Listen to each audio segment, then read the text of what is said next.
just ask him that. All right, let me just run down that. I feel more comfortable. Please, humor me.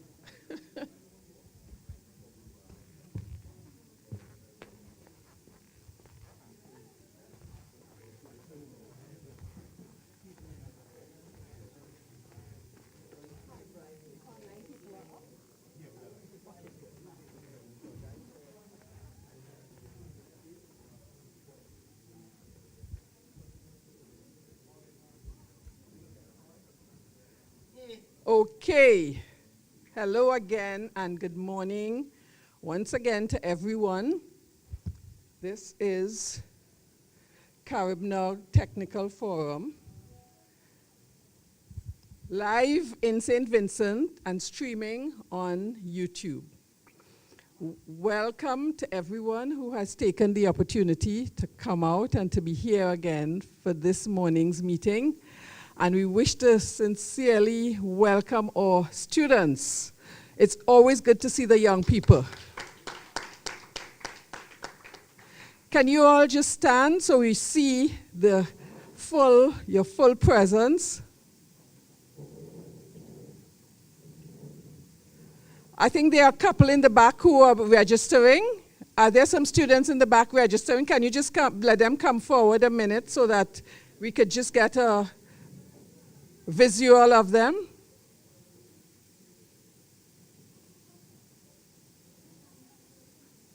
You're taking another.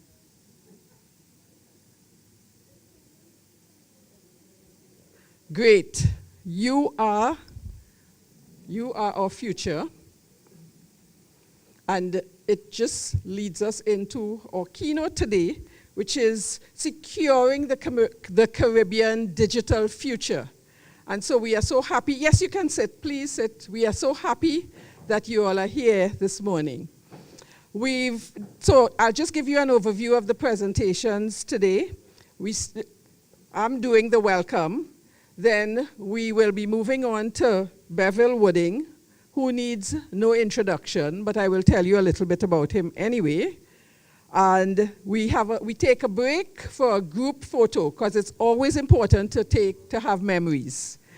We move on, and those of you who have been here for the last couple of days, yesterday you would have heard the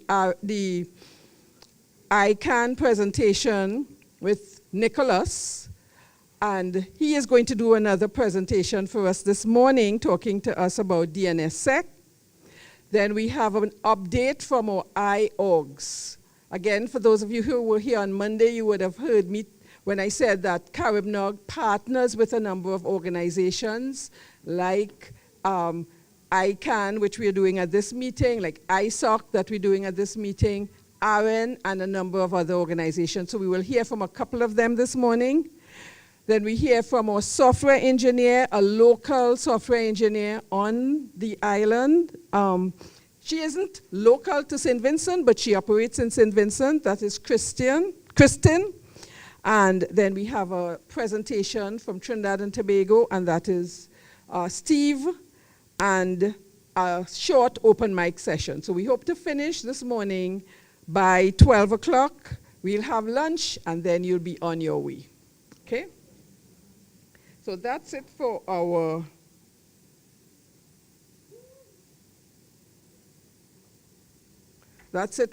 agenda. Again, it is so good to have all of you here this morning.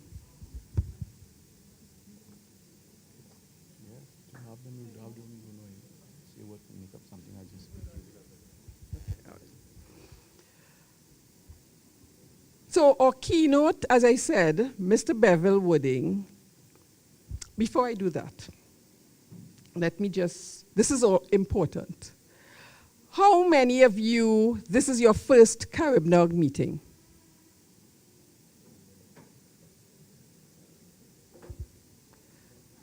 First Caribnog meeting. Okay, great. At Caribnog, there is something that we say when you come to Caribnog. I am Caribnog. Can you repeat after me? No, no, no, no, no. Say it as if you had breakfast. I am Caribnog. Once again, I am Caribnog. Right. And that is because it is important for you to recognize that what happens here, you are part of it. And you continue to be part of it, and you continue to help us to grow and develop within the region. And I started by that because Mr. Bevel Wooding is one of the co-founders of Caribnog, which started in 2009. And he has a heart for the young people, and a lot of the work that he has done through his Bright Path organization has been to empower young people in the region. Bevel is the director of Caribbean Affairs for ARIN, which is the American Registry for Internet Numbers, a US-based nonprofit agency responsible for administration of internet number resources in the Caribbean. And so, but we also have another organization that's responsible for that, which is LATNIC. But Bevel belongs to ARIN. His work touches on many fields, from technology and telecommunications to education, arts, and justice. He is also instrumental in the establishment of internet exchange points throughout the Caribbean, including here in St. Vincent and the Grenadines. In 2010, Mr. Wooding was designated by ICANN as a trusted community representative and entrusted as one of the 7 recovery key shareholders. That means he held the keys to the internet. If you want to hear more about that, meet him on the break and ask him. He is our own Caribbean man who has been recognized internationally for his role in improving internet traffic, exchange, and supporting cybersecurity, building digital skills, and strengthening internet governance in the region. Let us please give Bevel a welcome round of applause as he comes and talks to you. Thank you. Thank you, Claire. Good morning, everyone. Good morning. I was asked to address you on Caribnog. I know for many of you it's the first time that you'll be at a Caribnog meeting, and for some of you may have heard about Caribnog, but not really fully understood what it's about. So what I will use this little talk to do is to give you a sense of what is Caribnog, why it exists, and how we, after having said we are Caribnog, how we actually form part of something even though we don't know we're a part of it. Is that okay? To understand why Caribnog exists, it is a Caribbean Network Operators Group. On paper, it is supposed to be the group where technology enthusiasts, network engineers, cybersecurity experts, computer scientists all get together to share information and knowledge for the greater good. It's not unique. There are other NOGs or network operator groups around the world. There is NANOG, North American Operators Group. There is AFNOG, the African Operators Group. There is PACNOG, anybody want to guess? The Pacific Network Operators Group, and so on. Caribnog started in around 2011, so it's also not, it's not a new thing, but it's still relatively unknown. And part of why it's unknown, and part of why, for much of the region, there still isn't an understanding of why NOGs matter, has to do with the context that actually initiated Caribnog itself. Some years ago, myself and another current Caribnogger went to the North American Network Operators Group meeting. We thought we knew technology, we thought we were pretty good at computer engineering and the internet and so on. And we sat in this meeting for 3 days listening to people talk about router leaks and talk about assembly code that manages how Wi-Fi equipment gets created. And we looked at each other and said, but we're missing something in the region. We are supposed to be engineers. But when you think about what most Caribbean network engineers do, they maintain somebody else's system. They manage somebody else's equipment. And we looked at ourselves and said, but we need to get back to the point where our Caribbean engineers are engineers creating solutions to Caribbean problems. But for that to happen, we need to have the same level of excitement and enthusiasm around the thing behind the thing. Not just how to get the latest and greatest model of a router or a server or some other piece of equipment set up, but how to build it. How does it work? Why does it work that way? What kind of mind created this solution that we now buy, rent, lease, manage, or maintain? And that was the beginnings of Caribnog. And we had to move from that shocking revelation inside of that NANOG meeting to the place that we are today, 10 years later. We had to ask ourselves some really hard questions about the Caribbean.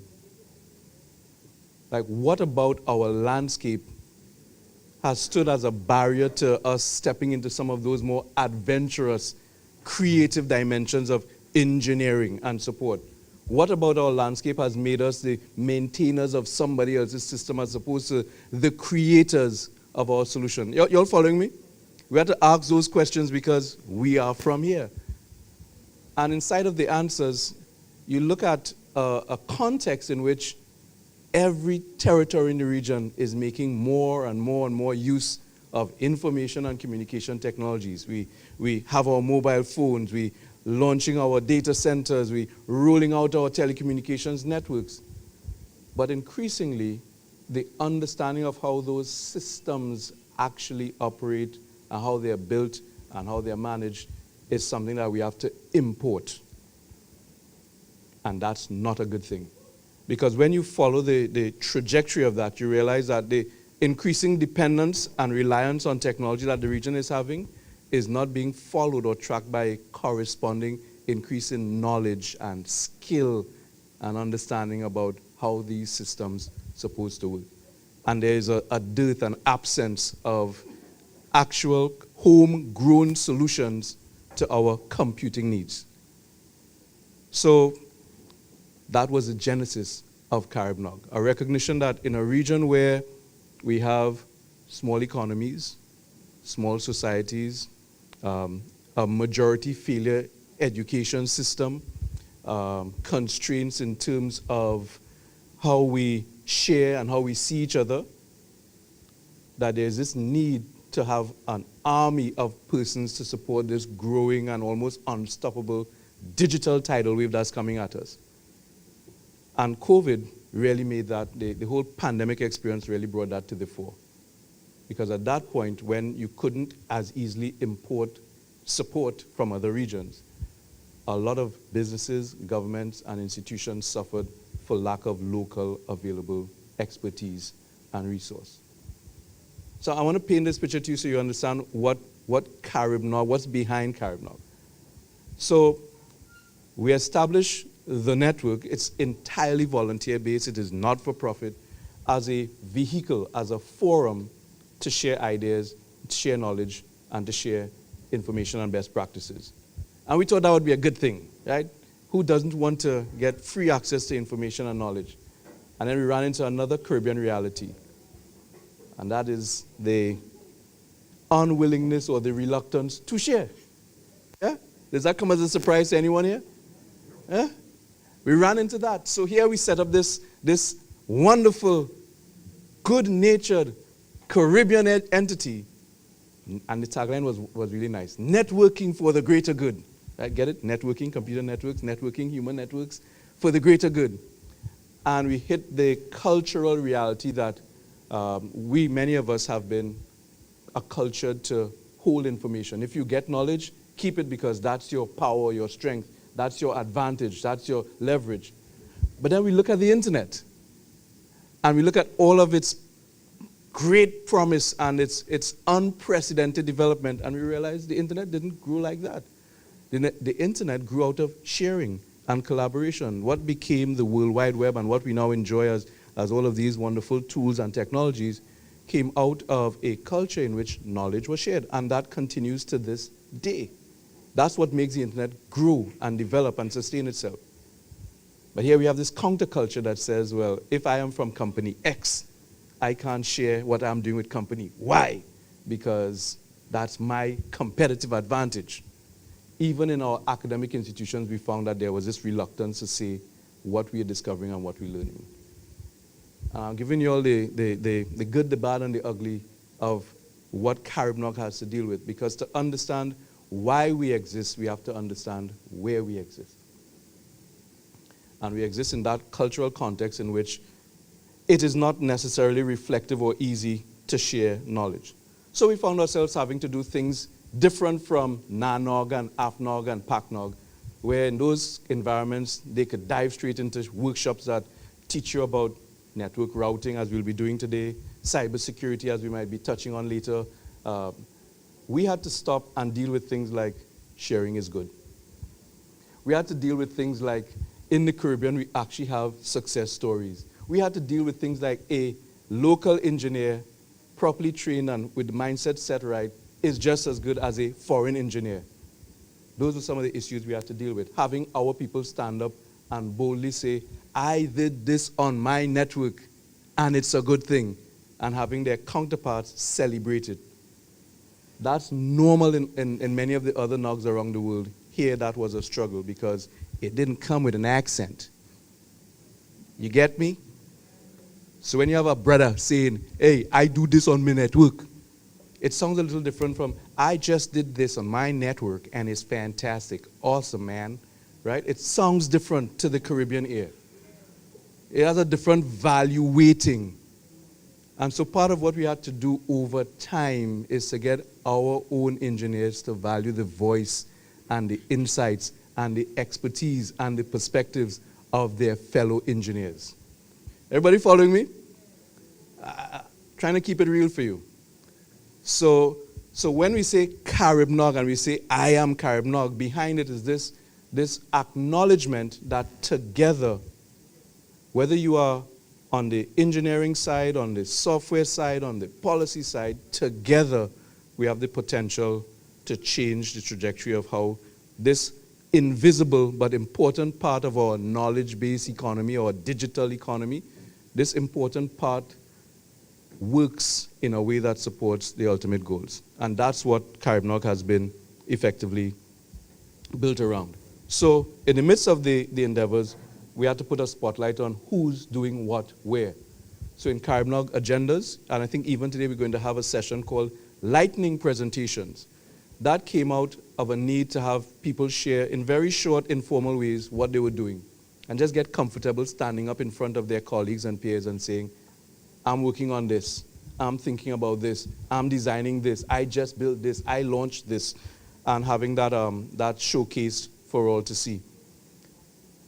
But just having it showcased in a meeting is not enough. We also recognize that there's a need to use the media, traditional media and social media, to also make it look good.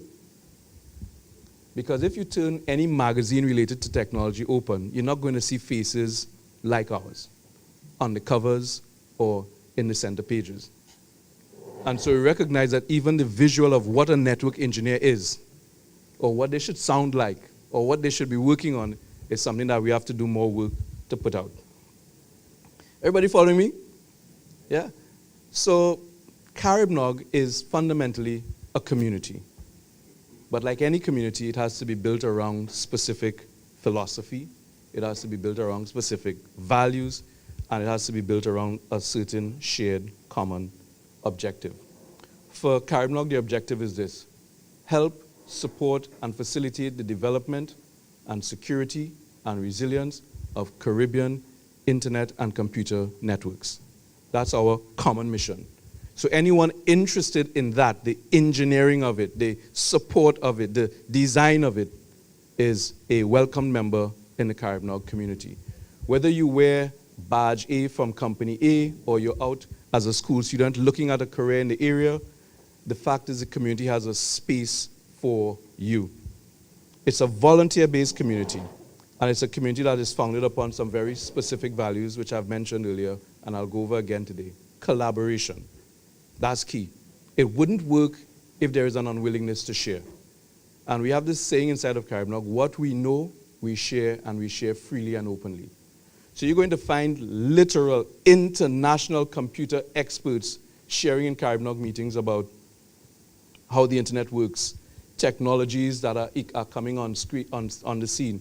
Their voices come from the Caribbean and from outside the Caribbean, and they all openly share because of that collaboration value. Another value is creativity. We have been at various stages on the Caribbean journey working with governments, organizations in the private sector and non-profit sector and civil society to ensure that they are appropriately considering how technology is deployed throughout the region as free advice. Why? Because without that advice, we can all find ourselves on the wrong side of a bad technology decision that literally impacts human lives. And we've seen that. We've seen that. I can give examples of everything from governments that have deployed laptops in schools without securing them, to giving laptops to homes that have no capacity to police them. And then 1 year, 2 years, 3 years later, you find you have vice problems, whether it is vice porn, vice gambling, vice just doom scrolling, right? Problems because it wasn't thought through with the appropriate voices in the room. It wasn't thought through with the appropriate technical training to go alongside the easy decision to purchase a thing. Everybody with me? Yeah? So that's where Caribbean comes in terms of how it provides advice. So those kinds of decisions could have the benefit of an expert regional-wide community that can say, you're thinking about this? Well, why not consider 1, 2, 3, 4? And that's what the Caribbean community does in terms of its responsibility. What we know, we share. And another important, very important value that undergirds the Caribbean community is the issue of caring. And some of these things sound nice, soft, and fuzzy, but they're really important to us because you couldn't do what we do if you didn't care. I remember talking to someone in the Caribbean. Let's put it that way. And he was asking, so you're doing these seminars, and you have these teams that come out and they do all this stuff. You'll get paid, right? I said, no. He said, no. I said, no. This is a volunteer-based community. You want to join us, right? And that's me asking him now. You're going to join us, right? He said, nah, Breads, nah. I didn't think I could give my time for that without some kankada, some money.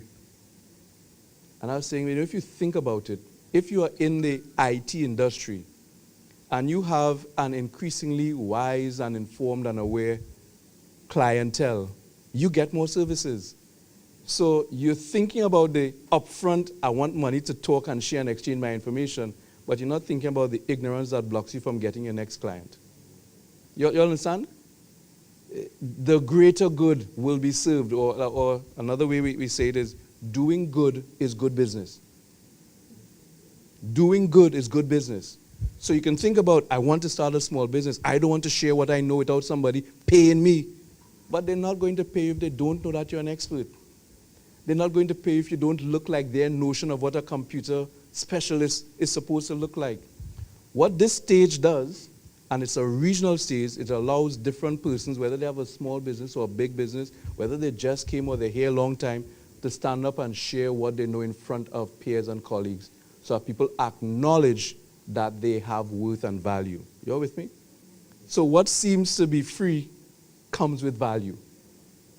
It might be upfront dollars, but it is upfront expansion of profile, upfront networking and partnerships, upfront creation of a sense of worth that allows people to go much further than if they try to do it by themselves.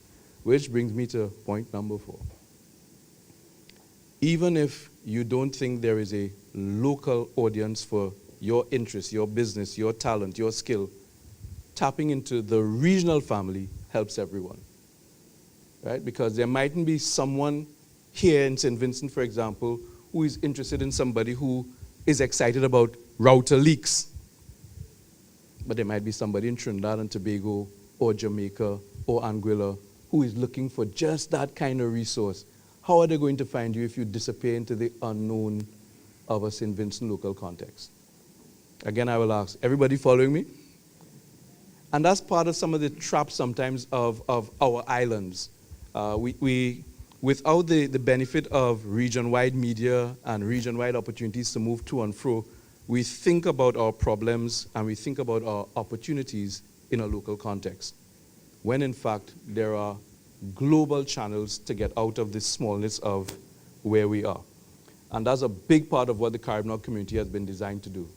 The sharing, seeing somebody or hearing someone from Belize doing a joint presentation with someone from Guyana about a problem that they solved in St. Vincent changes your concept of the Caribbean and what it means to be part of a Caribbean community. For us, there is a technical component of what we do, but the most important dimension of Caribbean actually is a human networking. The part that links me to you, that links you to the person sitting next to you, whether they're from your country or not from your country. Because in that dimension, we actually forge let's call it the ties that really make the work that we do meaningful. So we have something in Caribbean we call Lime Time. And it is as important a part of the Caribbean meeting experience as the sessions talking about router links and cybersecurity and so on. And what is Lime Time? Literally, like the name says, it's a lime. Right? Some food, some drinks, some conversation, meeting people outside the context of their professional persona to understand who is that person and how can they help me and how can I help them do what they're doing. For the students here, part of what we're going to be doing in 2024 is actually taking the Lime Time formula down into the schools. Right? So not that you have to get Miss or Sir to give you permission to come to a workshop, but we actually plan an outing where you'll be mingling with professionals in the space for those interested in technology and asking questions in an informal setting so that you can get answers that you wouldn't ordinarily get in the classroom. Does that sound useful to our student participants? Is that something that might be a good value?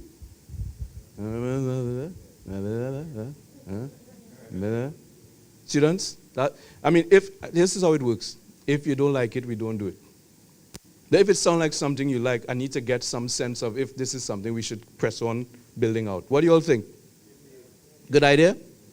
Useful to you? Relevant to what you want and think you need? Yeah? Okay.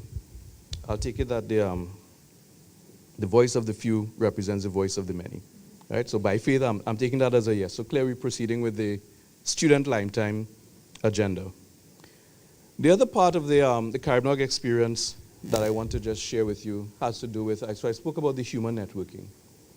I spoke about collaboration. I spoke about the caring component, like we actually care about the development of the Caribbean. Part of how that care is expressed is in reaching out to other institutions, because we recognize like so many things in the region, we can't do it alone. Caribbean has its mission, it has its values, it has things that it is focusing on, but it needs to partner to get to that kind of internet scale capacity. And we do that with the organizations that you see on the banners around the room.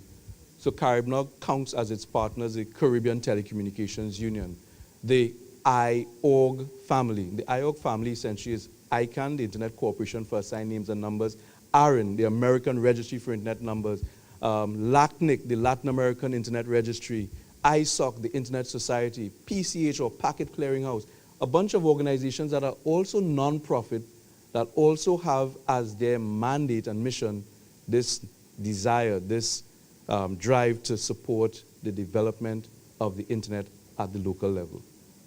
And so a big part of how we get this scale and find these international speakers and experts is through these partnerships. And you're going to see the benefit of that this morning when we have an expert talk to us about the domain name system. And I will leave the introduction to when that session gets going. Everybody tracking with me? So I'm describing Caribbean, I'm describing an organization that doesn't make the papers every day, but has been doing its work quietly, silently, and I would say effectively for the last decade. But what it has done is not enough to secure the future that stands in front of us. And what is that future? I think we're all tracking what's happening generally with artificial intelligence, right? How many have been playing around with AI tools? Anybody in the room has been playing around with AI? Just I know most of you know ChatGTP, but there are a raft of other tools. I'm looking at some voice cloning stuff for good reasons. Yeah, good reasons. There's some interesting stuff that we're using in the justice sector to help with case management, and there are several areas where we recognize that if you look at the trajectory of some of these technologies, there's a very real potential for the gap between where we are in terms of Caribbean digital skill and capacity to be widened even further, even faster. And that is not a good thing. So we know that Caribnog has to ramp up its support services. I see it like a tsunami. How many, some of you may remember some years ago there was a tsunami in Asia, the Far East Asia. And the images that came on the internet showed people walking to the beach when the water started to go out, which is like the worst thing to do, right? Because it's going out to come back in. But human beings, wonderful creatures we are. You see this occurrence, this unusual occurrence, and you go to the danger, right? And the same thing is happening in the technology landscape. We're looking at artificial intelligence. We're looking at the move toward greater automation. We're looking at increasing cloud services. And for most people, they're walking to it, not understanding that there's a backlash coming if we don't take certain precautions. So for everything that our governments or businesses push into the quote-unquote cloud, we are taking dollars out of our local economy and then saying we don't have money. For every AI solution that we import, we are taking somebody else's data set with all of its inherent biases and then saying the technology not working for us. And the real approach that we believe needs to take place is we need to take a little step back from where this tide is receding and figure out what does the Caribbean need to do in the face of these changes that are taking place. Are we putting in place the mechanisms to create Caribbean data sets for Caribbean-built artificial intelligence tools? Are we creating the infrastructure, physical infrastructure, for Caribbean data centers to support the growth in Caribbean data in our jurisdictions so that we are not unwisely and unwittingly exporting capital in a context and an economic climate that we cannot afford to? Those aren't technical decisions, but those are decisions that have to be informed by technical considerations. And we recognize that we increasingly need a larger group of persons who understand how to connect those technical considerations to the policy and leadership decision-making that needs to take place. And that is the Caribnog of the future that I want to invite you to participate in. Right? Because amidst all of the things that we're seeing, one constant remains true, and that is there is value in investing in building local capacity. That is a constant. And that's what we are about when we make this invitation to you all to say, I am Caribnog. Saying I am Caribnog is not saying I'm part of an organization. It is saying I'm part of a movement that has been established to secure my future. That's what I am Caribnog means. It means that I can stand alongside organizations and experts and institutions that have a similar interest and desire in safeguarding my future, our future. Whether that future is localized or regionalized, it requires human beings who know how the thing goes, right? Who understand how these systems work. So I hope this has been a useful overview of Caribnog as we get into this special one-day edition of Caribnog. The real regional meeting starts in September in St. Kitts, September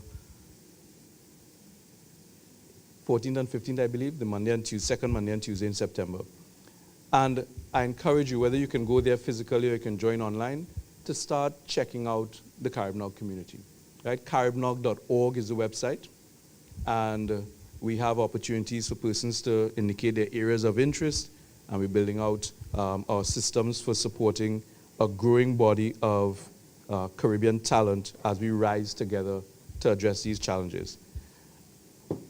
But I want us to think about this invitation that I'm making, not just as professionals or students or computer engineers or computer scientists. I want us to think about it as if we are together all architects of our future. Architects, the people who think about the design of how things must be set in place to take us forward. Because I actually believe we all have the capacity to do that. That is not a function of which degree you hold. That is a function of your sense of responsibility for taking responsibility for your and our future. How many of us think we could do that? Regardless of if you're in school, out of school, whether you have a degree, no degree, just that capacity to think about what might it take to stay a course that is safe and secure and beneficial for us and our communities. How many would be interested in joining such a movement? I'm putting my hand up first because that's what I'm committed to, right? I'm committed to. And if you don't put your hand up, no worries, we'll carry you there, right? We'll carry you there. It's not a right or wrong. But for those who put their hands up, there's a responsibility to take all these words to heart, to share knowledge, to put yourself in a position where that which you know you can offer to others to help raise the overall tide. There's a capacity inside of all of us to play a part in the future that we want and in the future that we deserve. So I hope this has been useful to you. This is the introduction to Caribnog. This is our special St. Vincent and the Grenadines Caribnog Technical Forum Day. But more than that, I hope it's your introduction to an opportunity to serve the region, serve your country, and serve your community. Thank you.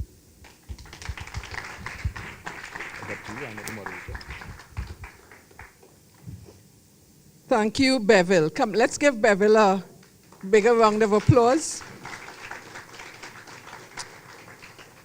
I was a little remiss at the start of this opening of this meeting. My name is Claire Craig, and I am the Research Director of Caribnog and the moderator of today's proceedings.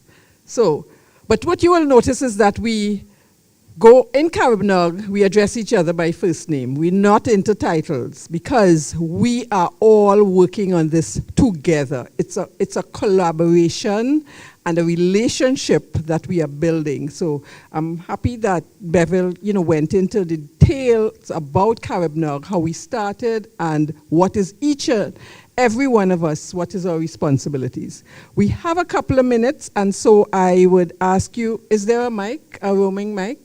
Please, let me see by the show of hands, are there any questions for Bevel? Or comments? Questions or comments?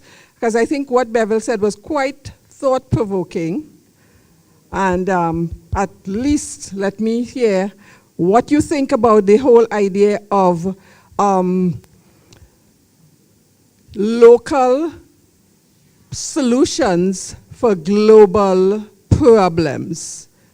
Or even what he said about AI and the issues that we may be embarking on. How do we treat with some of these things with Caribbean solutions? Any hands? Yes, there's a young man in a green shirt.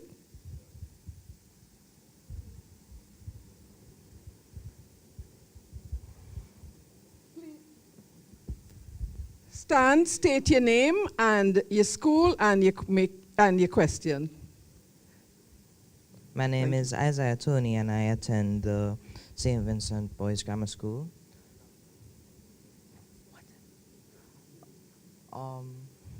Since the beginning of Caribnog, has there been a decrease in dependence on international bodies, like the US? A decrease, yes. Decrease? Yeah. So the question is, since the establishment of Caribnog, has there been a decrease in the dependence on international bodies? I have no objective way of answering that, but anecdotally I would say no, because the decisions around technology at a regional level aren't always, as I just said at the conclusion, aren't always made by consulting the technical community. So, and there are some dynamics to how the Caribbean gets funding from international agencies that actually goes sometimes even beyond the specific or peculiar Caribbean need. So there are agendas at the international level that have dollars associated with it that get foisted upon the region. And where our governments need dollars, these things become very, very attractive. So the issue isn't always, do we need the project or the development support? There sometimes is, unfortunately, a simple kind of economic, we need the money. We need the money. And so it is increasingly important that the voice of organizations like Caribnog become louder and louder, or more vocal advocates for a different dynamic in how we access development support and funds. That's one of the reasons why I was saying that the creation of, let's call it this, a cadre or an army of professional indigenous talent becomes so important. Because the prevailing assumption is this: the region does not have what it takes to support what it needs. That's the prevailing assumption.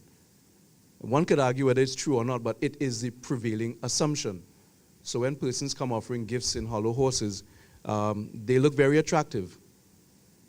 But another noise has to be made if you want to create some counterposition to that. I see a hand in the back. Thanks for that question. We'll take one more question, and we stop for the break.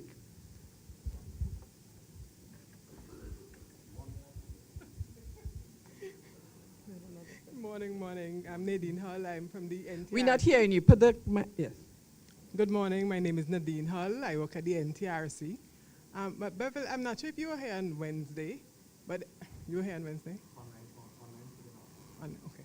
No, I was just wondering, how does the skills training or our need in the Caribbean, how would it dovetail, or how would it fit into our local movement with regard to the CAD, the TP, the Digital Transformation Project, if there is any overlap? I was just wondering. Right. So for those who may not be aware, the World Bank and the OECS have entered into a digital skill transformation project. They are in the process of defining different streams for it. There, again, a lot of dollars have been allocated for it. And it at one level, acknowledges that there is need to create different sets of digital skills or skills to support the digital economy. At another level, that project is not concerning itself very strongly with the connections in the ecosystem.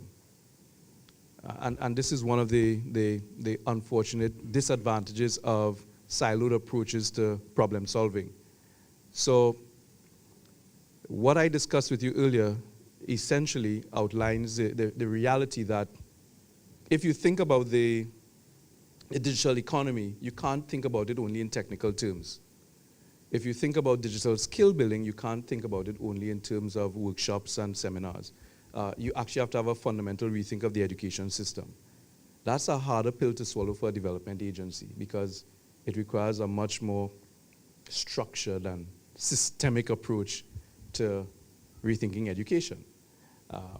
And so what you see in cases like this is that project will have value in one area, but there still needs to be other things happening from within the region, not defined by a project, but defined by a more comprehensive approach to what development ought to require. And that needs, and I hate to say it this way, but it's a reality, that needs a different conversation. Not more talk, a different conversation about our willingness to really invest in truly transformational change. And that conversation, to this point, has not yet happened as deeply or profoundly as it needs to. And that's why I'm saying, whether it's through Caribnog, through ARIN, through ICANN, through ISOC, through NTRC, through the government, through CARICOM, or through whomever, the point is a different dialogue needs to be initiated. And we need to push for that dialogue. Anyone who sees the dangers ahead needs to also feel this sense of responsibility that something different has to be done in terms of how we're approaching the development track. Yeah? Does that? Yeah, okay. Rudy? While we take Rudy's question, we're going to have a group photo, so I would like our photographer or photographers to prepare for taking that photo so we can get the time back. Bevel, thank you. We go back a little way. But I just wanted to make just a clarification. In the Caribnog community, everyone works for someone, You know, they might work for the government, might work for the bank, might work for the, right? So what's the relationship between who the members work for, and what is their relationship with when they are in the Caribbean community? Who are they? That's a very interesting question. Okay, because yeah, it is. But also, I'm just wondering whether or not we've got to the stage at Caribbean where we are having regional, local fellows. Not quite yet, but Right. that's so the pandemic interrupted. Let me deal with that last part first. It's the easier part to deal with. The pandemic interrupted our plans to move toward a more evolved structure for Caribbean with different teams and action groups and working groups and advisory groups and whatnot. We're going to get back to that in 2024 now that we are starting to see small light at the end of the intra-regional travel tunnel, because that's a big impediment to building out and really strengthening the Caribbean community. The first question Rudy asked was, so what badge do you wear in Caribbean? And I remember from those early meetings to now, the issue is when you're inside of the Caribbean space, you wear the Caribbean badge. We have persons from some of the fiercest competitors in the region. Let's take our telecom sector. Digicel sitting down next to Cable and Wireless talking about network security design. Because in this context, that design, the way that the discussion is going is not a trade secret issue. It's a we all need our networks secured to protect our customers. In a Caribbean context, we talk about peering or having conversations that deal with traffic exchange for internet services, where providers who again are competing for customers agree to collaborate to support the delivery of local content over internet exchange points. Those are Caribbean discussions. A lot of what I said 8, 9 years ago would have been theory. We were talking about we need to move toward this place. Today, it is lived practice and experience. And I could safely say it works. It works. We have some veteran Caribbeaners in the room. If they want to, they can confirm or deny these reports. But I want to tell you, sharing, knowledge exchange, sharing ideas and experiences helps us all to be better at what we do. And we take it for granted when we do a Google search that we'll find an answer, or now for those using ChatGPT, when you do a ChatGPT inquiry or request that you'll get an answer. Think about it this way. Somebody put that answer there for you. And a lot of people don't think about it from that standpoint. When you do a search and you get a result that is the answer to your question, some human being decided to freely share what they knew with you. And all we're saying is that for the region to get to the next level of its development and advance, we need to start doing more of that for ourselves, right? And remove this facade of competition when in fact we're all part of the same Caribbean family. So in Caribbean, short answer, no badges except the Caribbean badge. Together, we have one mission: make our networks better, stronger, more secure, and more resilient. Right? That's a Caribbean glue or adhesive that binds us. I think we had one more question behind Albert. No? Okay. The guy right here. Right here. No, right next to Albert. Yeah, okay. Look, use my mic, please. So my name is Denroy Mactier. I represent the St.Vincent Cooperative Bank. I'm piggybacking off of the question that Rudy's question. He asked about badges and professionals that work in Caribbean. Now, I represent the, if you don't mind me, I sit it. I represent the financial sector, and our concern is about data sovereignty. And you mentioned local data centers in the Caribbean when you were doing your speech. My question is, are there any frameworks or push towards regional data centers from the Caribbean side? Another good question. Let me take this one too, and I'll just answer both at the same time. Thank you. My name is Foster Burke. I'm from Pembroke. I run a small guest house. You mentioned in your presentation about the government's attempt to enlighten schools and students who go there by handing out laptops, and you also indicated that it was a program that wasn't well thought about because the results, or some of the results that came out of that, were not very helpful. It probably wasn't intended. I would just like to know where Carib-Nog stands in terms of either advising government on how to do these sorts of things. Is there some cooperation between you and government in that regard? So I'll deal with both questions. Thank you for the question. With regard to the data centers, inside of the Carib-Nog community, there are data center operators. I can think of a few in the Dutch Caribbean who have all set up what they call regional data centers because they're outside of the hurricane belt in the case of Curacao, or because they have access to large pipes from Europe and North America in the case of St. Martin, for example. And then you have other data centers being built in Jamaica and Trinidad and Tobago because the economy can support the 5 nines type structures. What we have been doing as a Carib-Nog community is in having those stakeholders share about what their data centers can and can't do, is we're creating a context for people to understand if you are concerned about data sovereignty, and for those who don't know, data sovereignty effectively speaks to the requirement or the responsibility to keep local data inside of local jurisdictions, or at least in friendly jurisdictions where you're not likely to have your data, your information, or your intellectual property compromised. So there is a big push across the region to have data security, data sovereignty laws passed and stipulations put upon operators to keep local traffic within local jurisdictions. So in terms of a regional data center, that can only be a marketing term until persons from across the region decide to situate their servers and services there. So we have the marketing part of it. There are several data centers across the region that tout themselves as being regional data centers, which effectively means not in North America or not in Europe, but in terms of actually being home to Caribbean or region-wide data services, they're not quite there yet in many cases. The closest I think to that would be the data center in Curacao, right? Because it has acted for a number of years now as the backup place of choice for persons who want to get outside of the hurricane belt.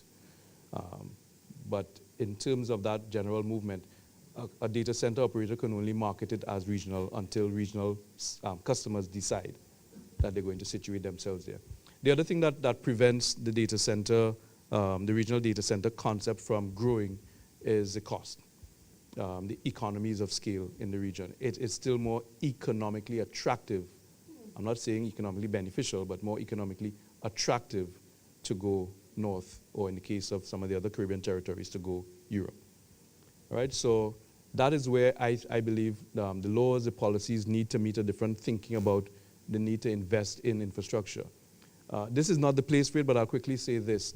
When we host or house our data in these external environments, we are effectively subsidizing their economies. Like if you track the dollars, the economics of it. You think about going to Miami to service your rack inside of Napa the Americas, hotel, airfare, taxi, meals. So the thought that we can't do these things in the Caribbean is not a simple one-off cost. It's like if you build it and you make it attractive over time, like the university, like the hospitals, like the medical schools, over time it will create an ecosystem that is beneficial to the local economy. So if you're only doing the math on how much does it cost me to save this data out there versus over here as a short-term thing, you'll always come up with the wrong answer in terms of what is beneficial for the local economy. Yeah, but as a finance guy, you should understand what I'm saying. And that's where, again, the advice that is offered is not just technical, but it is national development, economic development oriented. And that's the voices that we want inside the Carib-Nog community. Second question had to do with the students, and do we advise governments on those kinds of decisions about deploying devices? The short answer is yes. The Carib-Nog community is tied at the hip to the Caribbean Telecommunications Union Conference of Ministers of ICT, or ministers with responsibility for ICT.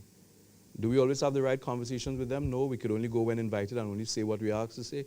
But we do use the corridor opportunities to make it clear that what we are seeing on the network points to a very disturbing Caribbean trend in terms of usage patterns and so on. Again, assumptions. The assumption is if you give a school child a laptop, they'll use it to do homework. If I come across on this side of the room where most of the school children are, you'll be like, yeah, right. Right? It's an access device to an open internet. And there's still policymakers who think that it's sufficient to give them a device and they will always go down the straight and narrow road in terms of what they use it for. And that just does not apply. And so increasingly, steps have to be taken to safeguard the youth by putting other policies around the issuance of devices. So we're working with the CTU on that, but it's a long journey to get to where we need to get to. That will be it for questions, moderator. All right, so that's the end of our first session. I hope it was useful. Was it useful? Yeah? All right. Thank you. So what we're going to do now is very quickly take a group photo and then go to break. So could the camera person or persons direct us as to how best we can do this? Do you want us in the crowd and you take one shot from there, or do you want people to, what's the best thing for you? So we could just sit down in the aisle and you could grab the whole picture? Yeah? You want to do that? All right, give us instructions. Take a like stand.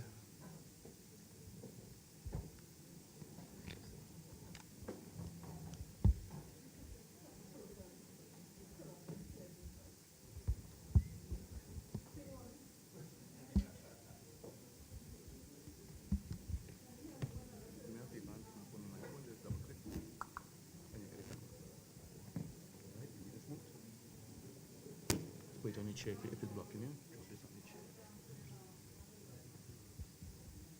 Anyway, you can open it, right?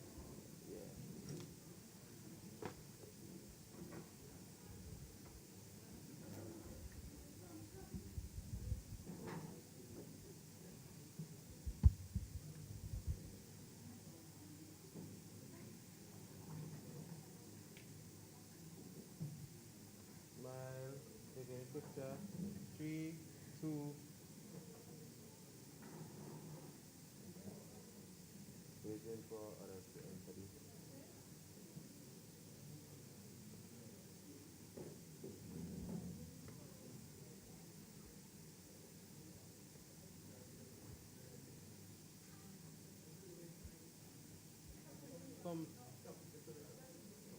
come in the center, please. It is.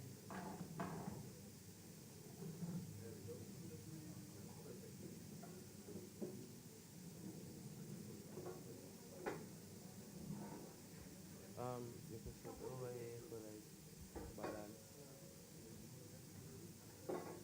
A little bit more. No, a little bit more.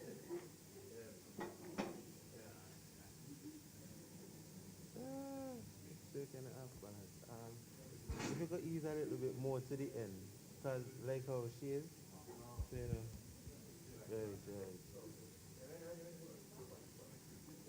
Too far, right. Yeah.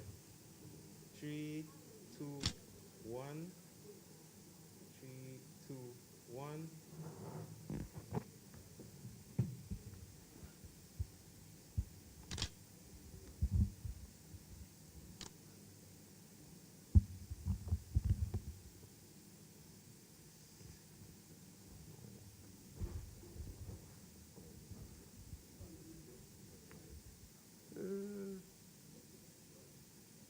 It's not wide enough.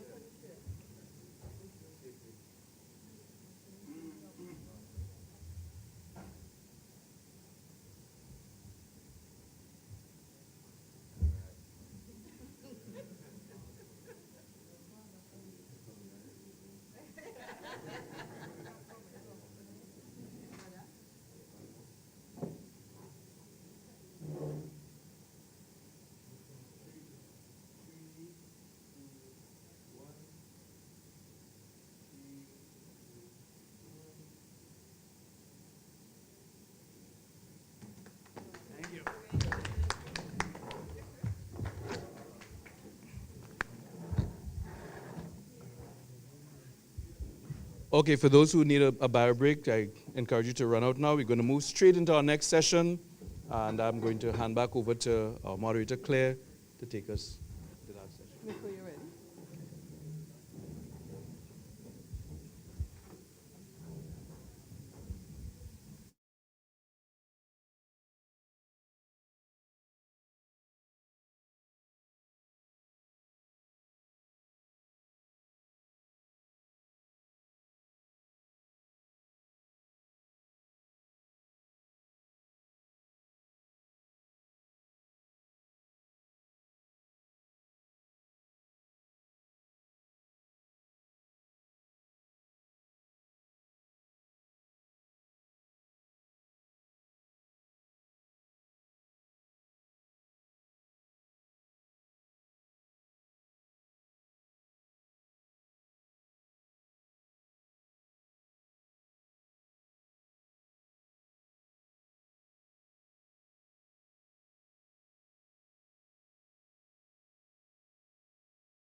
So everybody, I hope everybody got at least a coffee and some food.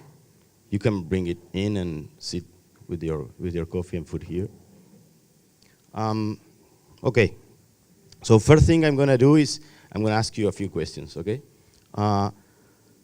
Please raise your hands, those of you that are related or studying something related with IT, with information technologies, like, or some of you that would like to study something related to IT. So one comment, when someone says raise your hand, if you do this, it's like, I'm in doubt, so it's like this. Okay, great. That's raising your hand. Okay, thanks. What we are going to do is I'm going to change a little bit about the presentation. I'm going to do a few comments at first about what's a network and how it works, and then I'm going to go very fast through what's the DNS. We've gone through that yesterday, but I'm going to do a very, very fast recap on that. What's the DNS, and then some of the things that are actually in the presentation, which is other stuff that was developed after the DNS was created that adds functionalities to the DNS. Okay, these things we call protocols add to the original DNS protocol things like security, privacy, resiliency, etc. Okay, but first things first. What's a network? Any of you know what? Raise your hand. Those of you that know or think that know what a network is. Come on. Okay. You know what a network is. Maybe you don't know how to explain it, but you know what a network is. You use networks every day, hundreds times a day, probably. Okay. We have these devices that are no longer phones. Right? We still call it phones, but this is not a phone. This is a computer. It can also be used to call someone, but that's the less usage we give to this device, right? We never call. We just text someone or, navigate through web pages, do stuff with applications, play with that, anything but calling. So we should change the name. we should stop calling it a phone. It's not longer a phone. Phones are things of stuff of the past, yeah? Okay. So actually it's more, this thing, some of these things are far, far more powerful than any computer we have 10 years ago. Any computer, okay? So what's a network? A network, a simple definition of a network is maybe two or more devices interconnected in order to exchange any kind of data, right? So you have two devices or more, could be 1,000, could be thousands of millions of devices connected, interconnected to exchange data. So what's the network? The network is the thing that allows for the interconnection. So it's the thing that we have between the devices that make the devices or make possible for the devices to interconnect and exchange that data. And around 1984, if I'm not wrong, there's an international standard organization called, let me translate this to English because I'm used to Spanish acronyms. So this is ISO, so it's International Standard Organization. It's an organization that it's probably the biggest standardizing organization in the world. They do standards of almost everything, even things that has nothing to do with each other. They do standards on how to build flats, houses, how to build electronic devices, how to build cars, how to build safety systems, how to build extinguishers, anything. And in the year of 1984, they released a standard on networks.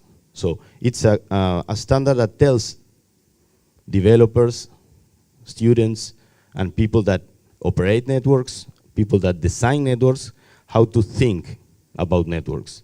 And the basic idea behind that standard is the old saying, divide and conquer. So they took the whole network problem and divided into pieces, small pieces. If you solve all those pieces, you have a network, okay? And they call it that model, it's a conceptual model, they call it that model OSI, Open System Interconnection, okay? Funny enough, the thing that it's open is not the system, but the model. The open in the open system interconnection name of the model is that the model is open. It can be adapted to any network, any network. This was created 40 years ago, and it's still the model that we use for studying networks, for developing networks, for operating networks, everything, okay? And as I say, it divides the network into small pieces.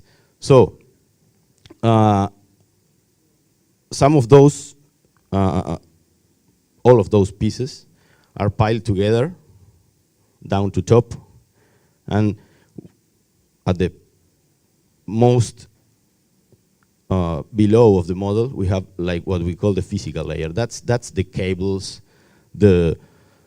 most of the hardware that make possible to interconnect things, okay? Fiber optics, Ethernet cables, all the wiring. Even if you are using a wireless network, that is also at the physical layer at some point, okay? Even if you cannot touch because it's wireless, it's the thing that enables the interconnection of the devices, okay? So that's what is called the physical layer. And then on top of that, there are many, many layers. Somewhere in the middle of all of that, there's a layer that is called the network layer. So it's not a very happy name because the whole model is of a network, but one of the layers, it's also called the network layer, okay? And that layer, one of the main tasks that lives within that layer is what we call routing. And I think we are having a routing one-on-one session later today. What is routing? Routing, without trying to spoil the presentation, routing is the act of taking the data from one device, deciding which path that data should follow in order to reach another device. So as I was telling yesterday, it's like the GPS mapping system of the network. So you give the data to the network, all of the devices that live at that layer 3 level, they will decide which is the path, the highways that the data is going to follow from one device to another device, okay? Normally you have many, more than one way or more than one path from one device to the other, so you have to decide which one are you going to take with some criteria like speed, security, etc., okay? That's the one of the main tasks at the network layer. And then at the top of the model, we have what we call the application layer. The application layer is the one that we normally know about most, that is where all the things that we normally call applications, all that the things we interact with live. So the browser, the chat programs, the file browsers to access files that live in the cloud or wherever, all of the applications live at that layer, at the top of it. So we have at the bottom the physical layer, somewhere in the middle the network layer, and at the top of everything the application layer. Okay, enough for network recap. So, and we are going to get to the DNS in a few minutes.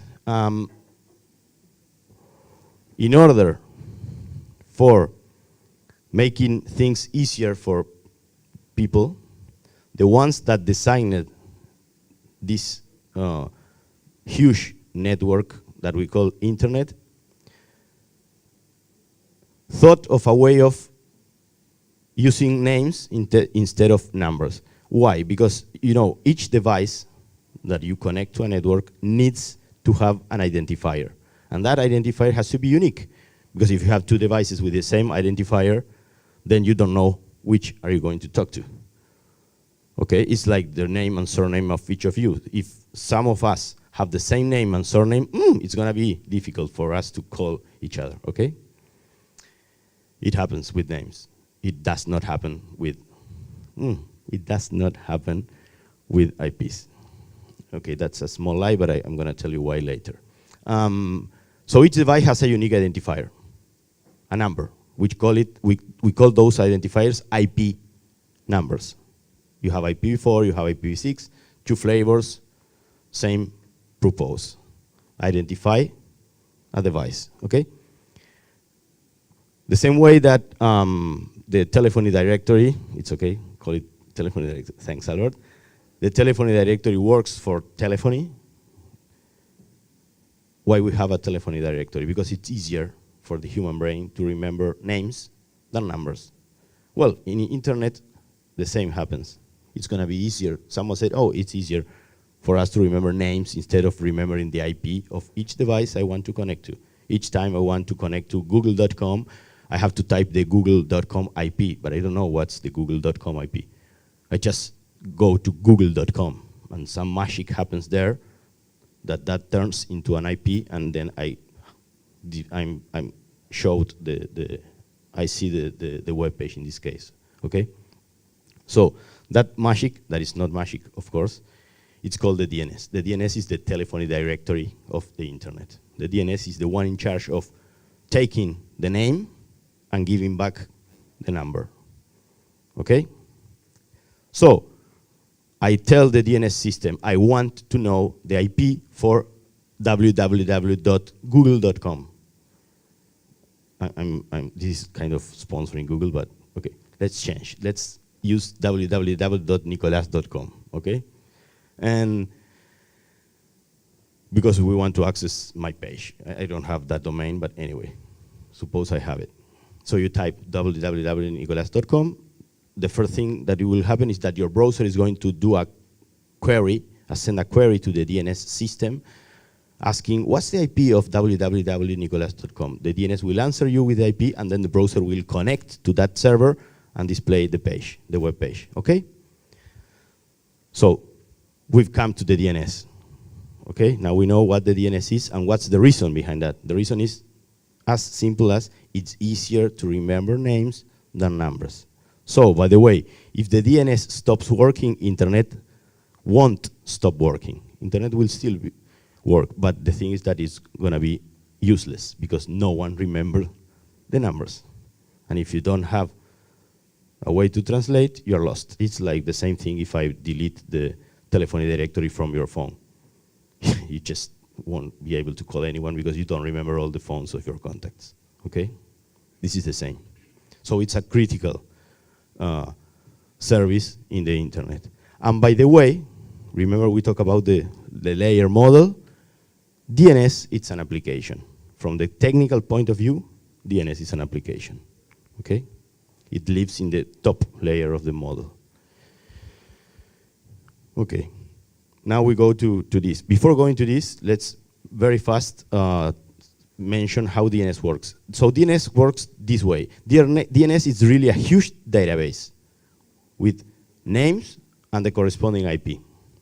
That database has a particular thing that it's not centralized. It's a distributed database. So not all the data is in the same place.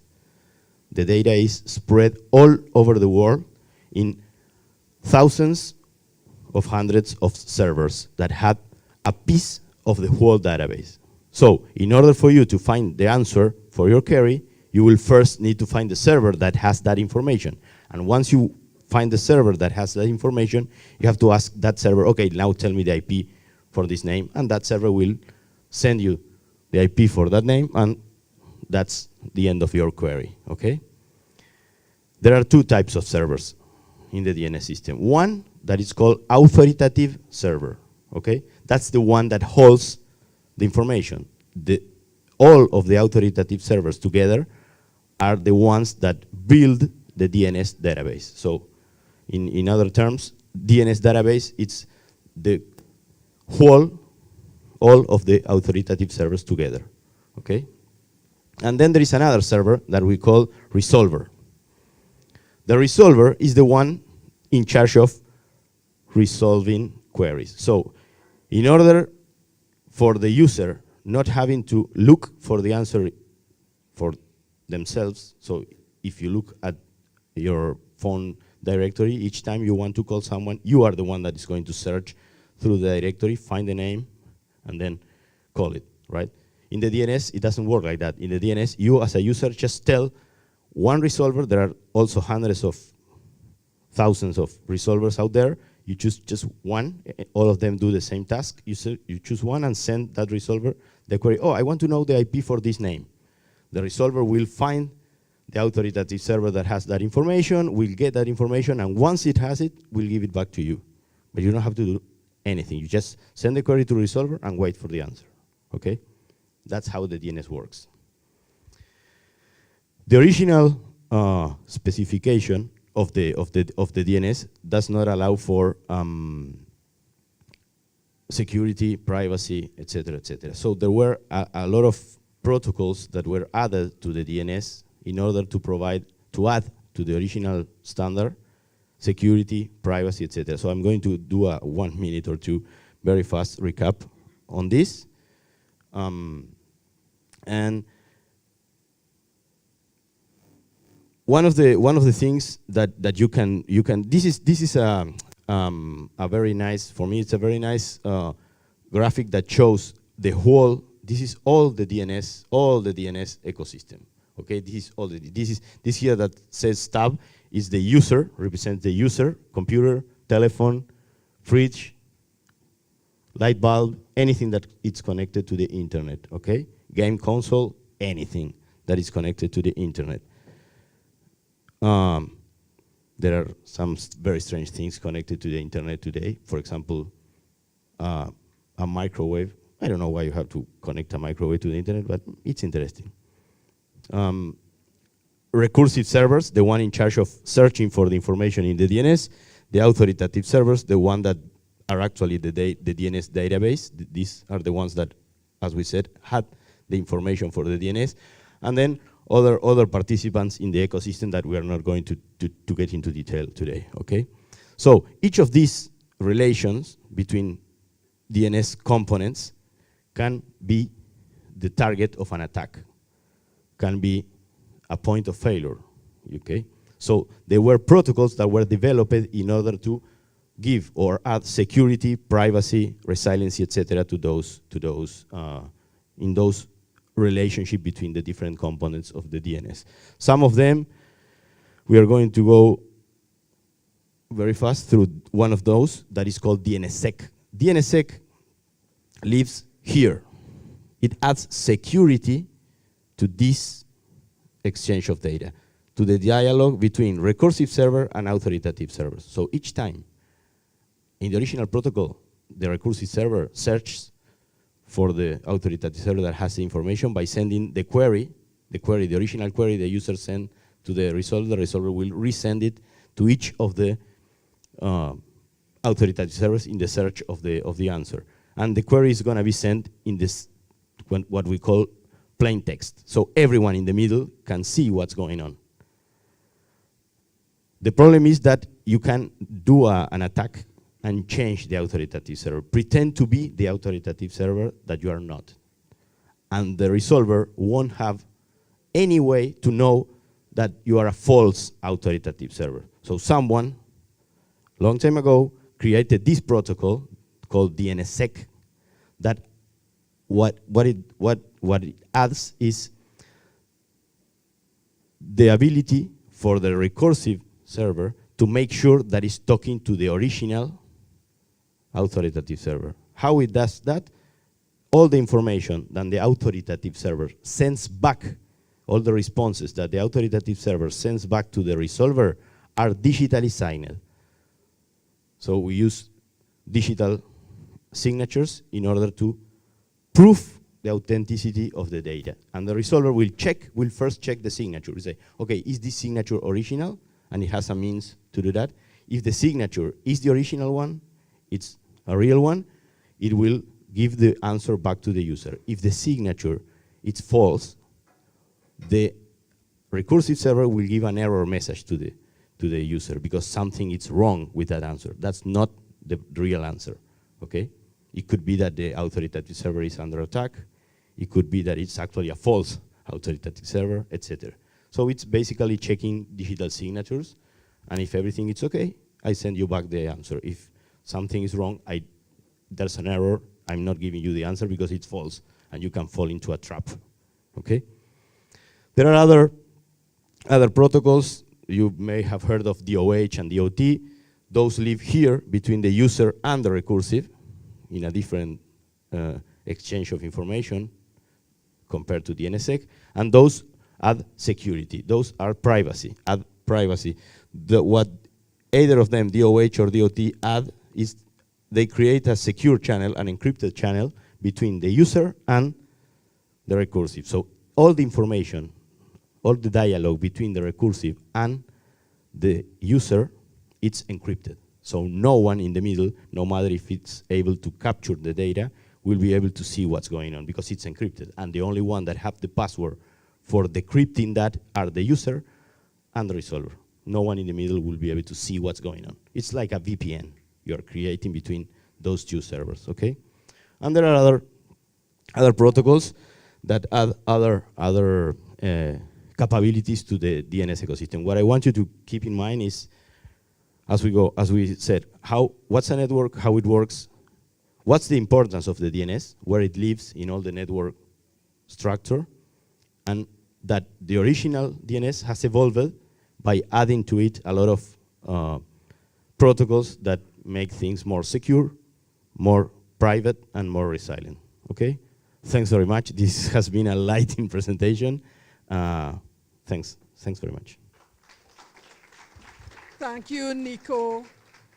I will just allow one question for Nico because we already have our online presenters online. Is there a question for Nico? I guess you all understand clearly about DNS, or you don't understand anything at all. One question from a student here. Okay, good morning. My name is Brad Alexander. I'm here representing with NTRC. Well, I did study information technology in school, and I remember the term DNS attack. But really and truly, how is the DNS being attacked? That's my concern. Oof. Do we have like 3 more days? No, okay. That's an excellent question. We have a whole bunch of capacity building courses, let's say, to answer that. We are very happy to maybe engage with them and do a virtual presentation or something for you. But there are the ways of attacking the DNS, you are asking, the ways of attacking the DNS are so many. There are many, many ways for attacking the DNS. Those are the means you use to attack the DNS are in the technical language are called attack vectors. So attack vectors to the DNS, there are many of them. Each of them target a different part of the DNS ecosystem that we showed there. Okay, so there are so-called attack that is called man in the middle, which is standing in the middle of a communication in order to get the data and try to modify it before it reaches the end user, in order to make the end user fall into a trap by changing the IP. For example, if I change the IP of the answer of the DNS, you are targeting a different server, but you may think that the server is the original one because you have no means to know that that's a different server, for example.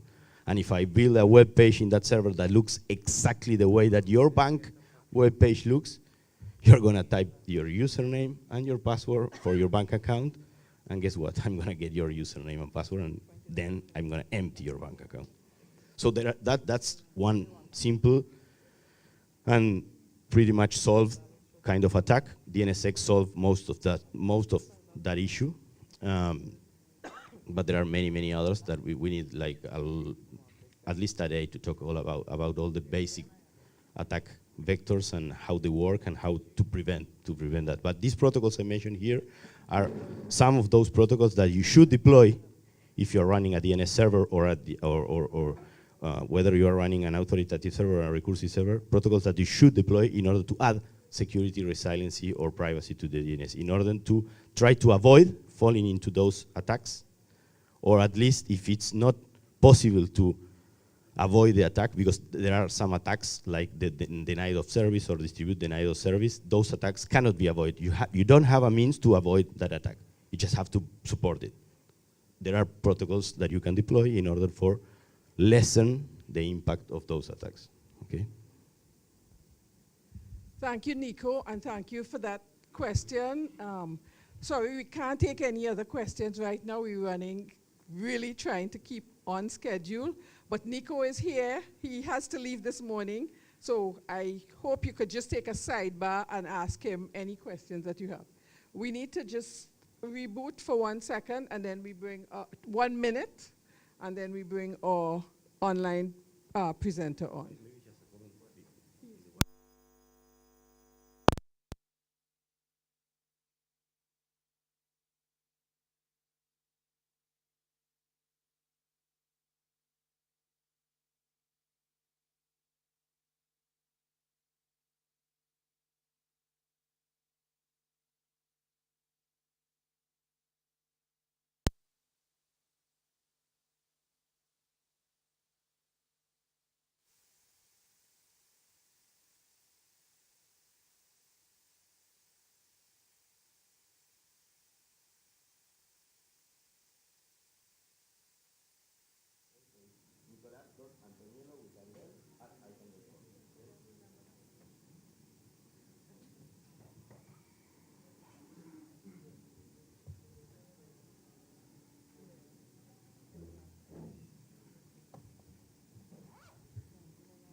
Okay, I think we're ready to go.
Aviation and holds a private pilot license, and he enjoys classical guitar music. So you see, he's not just a techie, he's well-rounded. So let's give Shernan a round of applause to give us an update on what is happening at the Internet Society. Thank you. Shernan, you can start. Just unmute your mic.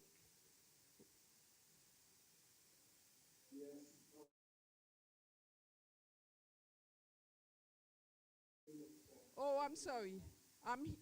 Yes, we can hear you. Can you see my thumbs up? I almost got your name. Can I share my screen? Yes. I'll send you a WhatsApp.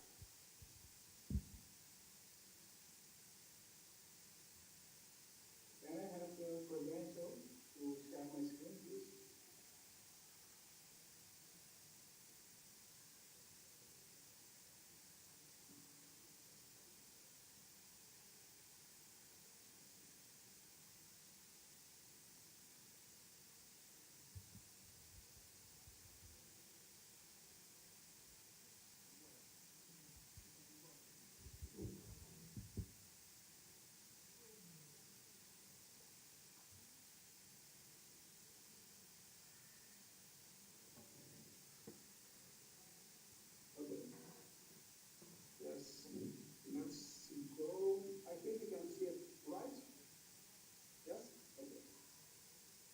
So good morning to all. It's a pleasure to, okay, of course, not to be there, but it's always a pleasure and an honor to give a contribution to the development of the internet. My name is Jordan Masepa. I'm the Director of Community Affairs and Development at Internet Society. So today, what I would like to do is to focus a bit on what Internet Society is doing, and especially with respect to our foundation and the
budget in order for us to make the internet gap better.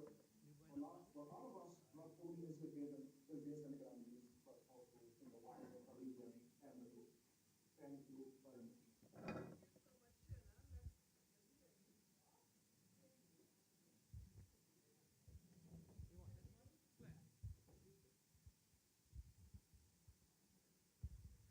Thanks again, Shernan, for that presentation.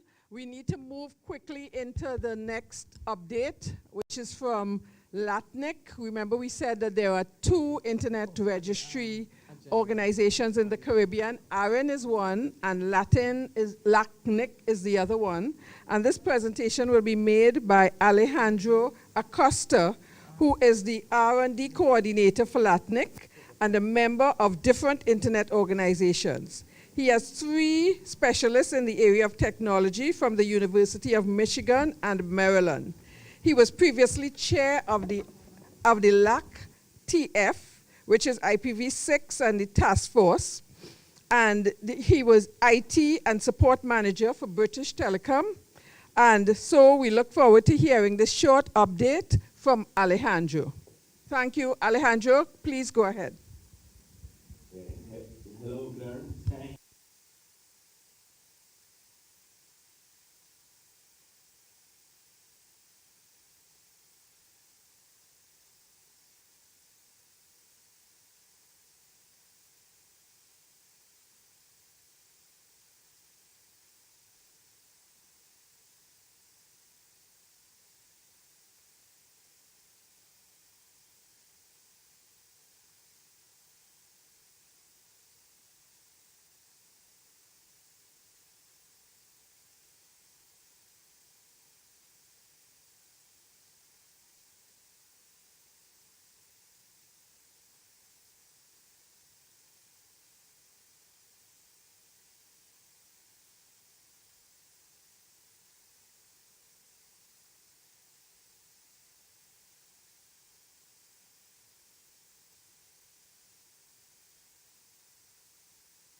how many servers in the world they have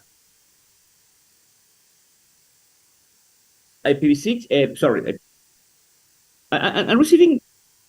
I thought that maybe it was my mic, but it is not. Do you hear me?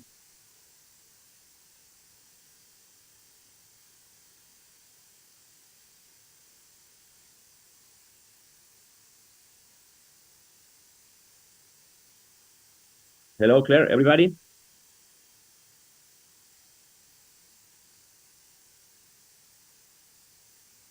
Unfortunately, I'm receiving a full feedback of my own voice. Are you hearing me, Alejandro? Sorry. Wow, but there is something happening because when I talk, I listen to No, myself. yes, we are hearing you. We are hearing you. I know you are here. There is an additional feedback maybe Oh. on my side. But let's try to continue. Well, I was saying that regarding DNSSEC, this is something quite interesting. Recently, in this moment, the recursive DNS server that everybody is using, most of them are validating DNSSEC. So this is something terrific. Okay, if you take a look, 55% of the DNS servers out there are validating DNSSEC. Also, I wanted to mention that if we divide this number between IPv4 servers and IPv6 DNS servers, you will see that this is very nice. On IPv6 servers, most of a long way, most IPv6 servers they do DNSSEC. And finally, let's move on to RPKI stats. Unfortunately, I only took IPv4 because we do not have enough time to do both. But the numbers are quite similar. If you take a look to this, we are checking out of the 1 million routes or prefixes that exist in the IPv4, how many of them are valid, invalid, or only not found. You will see that 45% of the prefixes they are valid. There's a very good number. Not found, out there it is about 53%, which is not that bad. Okay, we are looking to have more green this over this yellow, and this is not good for the invalid. Why invalid is bad? Okay, it makes sense. Unfortunately, if you have a router validating your prefixes, this router is not going to receive or to route these dot 95% of prefixes. And that's what happens. And this is more or less the same. This is historical data. If you see, you get to believe that FKI is not happening out there. It is fully happening. You will see the green line, which corresponds to valid prefixes. They are going up and up and up. And not found is going down, down, down. So the people is implementing RPKI on their networks and prefixes. And this is all what I have, Claire, in case there are any questions out there. I would love to hear any questions, comments, doubts, complaints.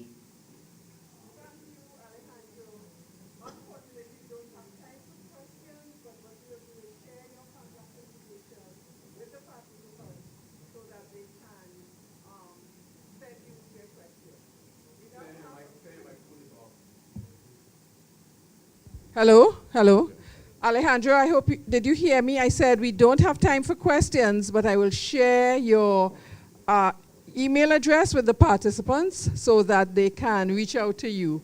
Thank you so much for this presentation.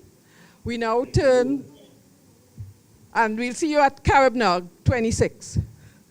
We now turn over to Albert Daniels, who's going to give us a short update, some reminders of some of the things that he had told us this week as his ICANN update. Thanks, Claire. And the gentleman that you heard from earlier this morning, Nicholas Antoniello, he works with ICANN, the Internet Corporation for Assigned Names and Numbers. And at ICANN, we collaborate with several partners to ensure that we have a stable and open and interoperable and secure internet. I just wanted to mention that at ICANN we have 3 global meetings per year, and the next meeting is actually coming up in Hamburg, Germany, and the dates of that meeting are the 21st to the 26th of October. Our last meeting was in June, and we were actually in Washington, D.C. Interestingly, in March of 2024, from the 2nd to the 7th, we'll be having the meeting in San Juan, Puerto Rico. And I wanted to mention that because there is a program that we have at ICANN called the Next Gen program. It's for students. And what we do in that program is whenever an ICANN meeting is close to or in our region, you can apply, and we actually will pay for the airfare and the accommodation for students to attend that meeting. We have another program which is called the Fellowship Program, and that one is not only for students, it is for anybody interested in attending an ICANN meeting. So for this meeting coming up in October, from the 21st of October, there are literally 7 days left before the application process closes for Puerto Rico. I'm sorry, for ICANN 78 in Puerto Rico. So if you're interested in attending the ICANN meeting in Puerto Rico and you're not able to pay for your own airfare and your own accommodation, if you go to the ICANN website, and you can write this down, ICANN.org, and just search for fellowships, and this is for everybody in the room, regardless of what badge you are wearing, what kind of uniform you have on, whether it's a police officer, customs officer, whether you're from a bank. Anyone can apply to attend an ICANN meeting. So I just wanted to leave you with that and let you know that you still have 7 days to apply for an ICANN fellowship to attend an ICANN meeting. Thank you so much for that, Albert. And please apply. For some of you who may not know, I have had 3 fellowships at ICANN so far and have been to some amazing countries, and it is worthwhile to apply. Remember I said to you, we have partnership with different organizations. We would have heard from ISOC, we heard from LATNIC, we heard from ICANN. Now we are going to hear from Bevel again, wearing his RN hat as the Director of Caribbean Affairs. He's going to give us some RN updates. Thank you, Claire, and hello again, everyone. This will be quick. Let me get the clicker. Now, how many of you realize that there's some things being shared in these IORG updates that, let's go over your head. RPKI, DNSSEC. But these are the kinds of topics. This is the equivalent of me describing the meeting I went to in the States where we were hearing about router leaks. Yeah, the mic is on. Where we were hearing about router leaks. These are things that are happening, that there are people doing a lot of hard work to make sure that the region is on point with regard to its preparedness in some of these DNS security areas and internet infrastructure support areas. But for most of us, never heard about it, didn't know it exists, couldn't care, and no really easy way to find out what it really means for us on a day-to-day basis. How many could admit to some of the points of the last presentations kind of going like that for you? It's not a problem. Part of why we have to do these IORG updates is to allow us to understand the nature of the gap that has to be closed. Right? So seeing or hearing some of these statistics and numbers and programs and organizations is a big part of understanding how far we have to stretch or grow or develop to get to the point where we can say we are actually in this space in a contributing way as opposed to a hold the fort or sustain the line way. Because the region has to be out front as it relates to some of these areas of network security because our services depend on it. One of the things that we're not going to talk about this today, but we'll talk about in the main meeting coming up in St. Kitts, is just how much under attack the Caribbean is from cyber miscreants.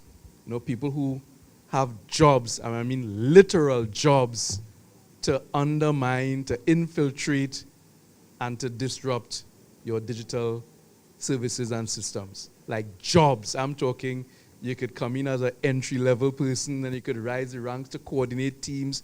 These are literal organizations behind some of these hack attacks that are affecting the Caribbean at every level. And for us to defend ourselves, we have to get okura or familiar with these kinds of conversations. So it might seem boring at first or over the head at first, but if you master some of these areas, you are at the front line of the jobs of the future. And that's why it's important, right? You could yawn through today, but some part of your brain should be saying, I need to understand what this is really about, because I'm not going to hear it in school. And I can tell you, you're not going to hear it in school, right? But you need to know it if you want to manage the networks of the future. So these IORG updates are that for us. I want to bring you a quick ARIN update. And I'm not going to go into some of those areas because you already had enough to shock you into we need to know a lot of stuff about a lot of stuff.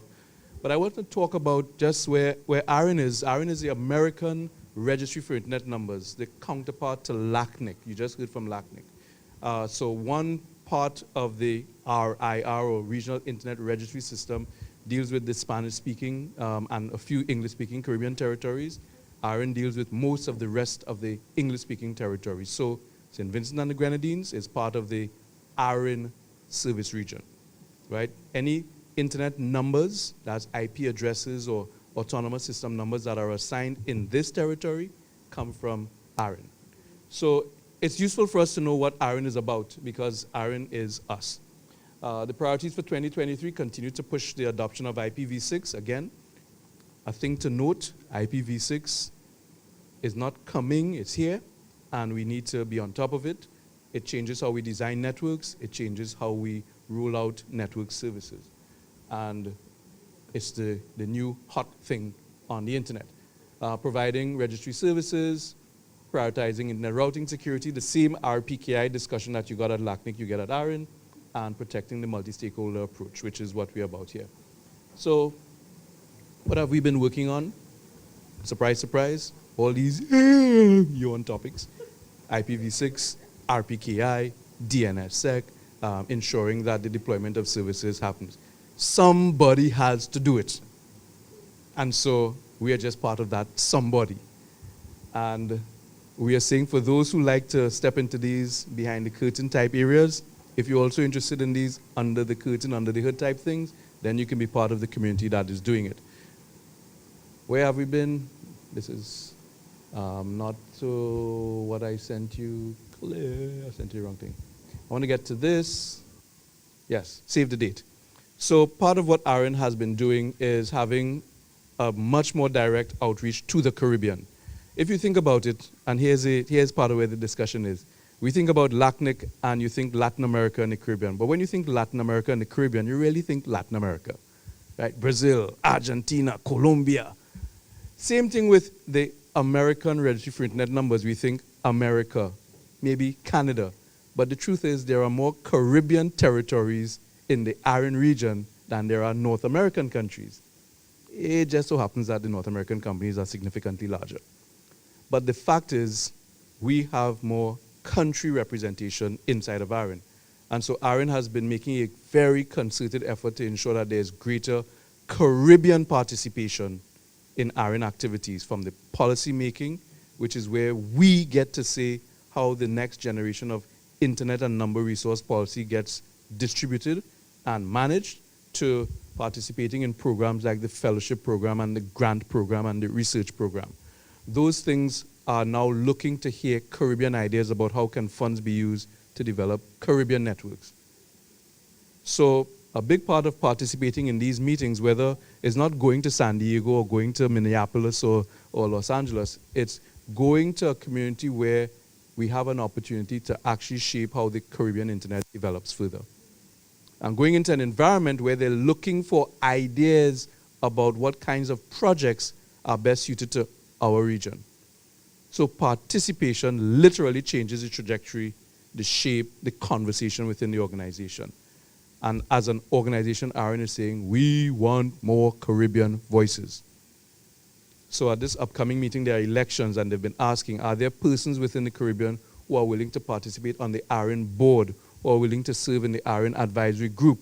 Because there is a growing recognition that together, North America and the Caribbean represent the ARIN community.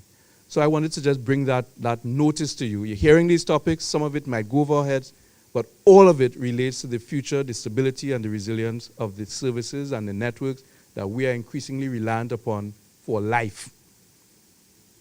So somebody has to be mindful and caring about RPKI. Somebody has to think about DNSSEC, and that somebody might as well be us.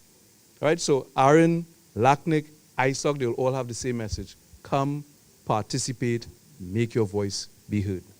All right, so that's our IORG update. And for the things that you didn't understand, take note and go and check it out, research it, and continue to participate. All of these organizations have free meetings, free training, and free opportunities to participate. Let's take full advantage, okay? Yep? All right. Thank you so much, Bevel, for giving us a summary of the IORG and the importance of the IORG updates. I just want to make a plug for applying for the different fellowships and even grants. For some of you with small businesses or with good innovative ideas, the grants are an opportunity for you to get some funding to do the things that we need to do in the Caribbean. And remember, I kept saying, and Bevel mentioned it as well, we need to be thinking about local solutions for global problems. And some of these grants provide that opportunity. Another thing is that we need to be in the room for the Caribbean to have a voice. And so attending some of these fora will help us to be in the room and will help the Caribbean to become even more, to be heard. And so we need, the Caribbean, we have a way of, some of us grew up hearing, be seen and not heard. That's not the way of the future. We have to be seen and we have to be heard, and we need to start doing it now. This next presenter is, where's Chrislyn? Oh, Chrislyn, yes. Chrislyn, I don't want to butcher Chrislyn's name. Chrislyn Gobon Harry. Chrislyn is here specifically to she'll talk to the rest of you, but mostly to the young people. Chrislyn is an engineer, and she has built mobile apps and websites, and she's going to talk to you about software as a service. So give Chrislyn a round of applause, please.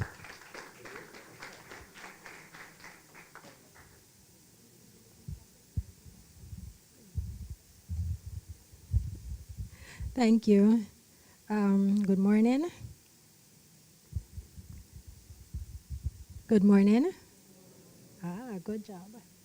All right, so I'm going to talk to you today about software as a service, as you can see, SaaS. All right, and we're going to be focusing on SaaS for the Caribbean's digital future. And you are the future.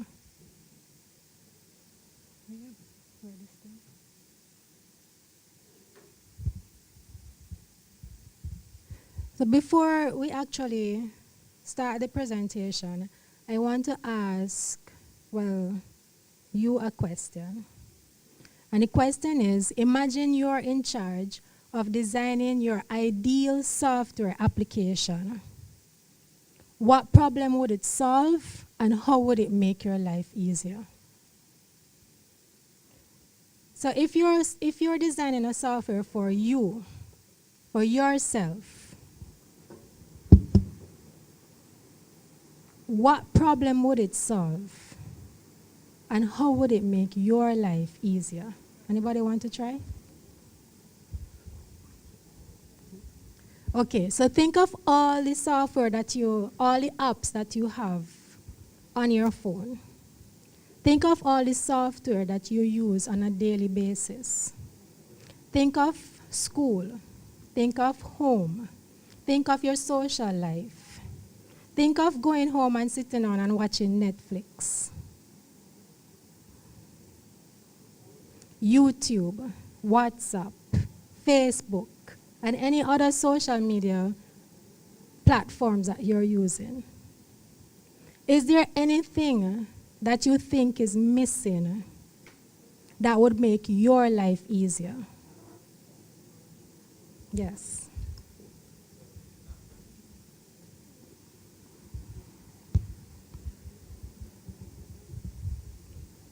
Good morning, everyone. Well, I think afternoon. Morning still? Yeah, it is. Okay. My name is Jonathan Wood. I'm from NTSC. So, I mean, my answer is not technically software alone. It's software and kind of hardware.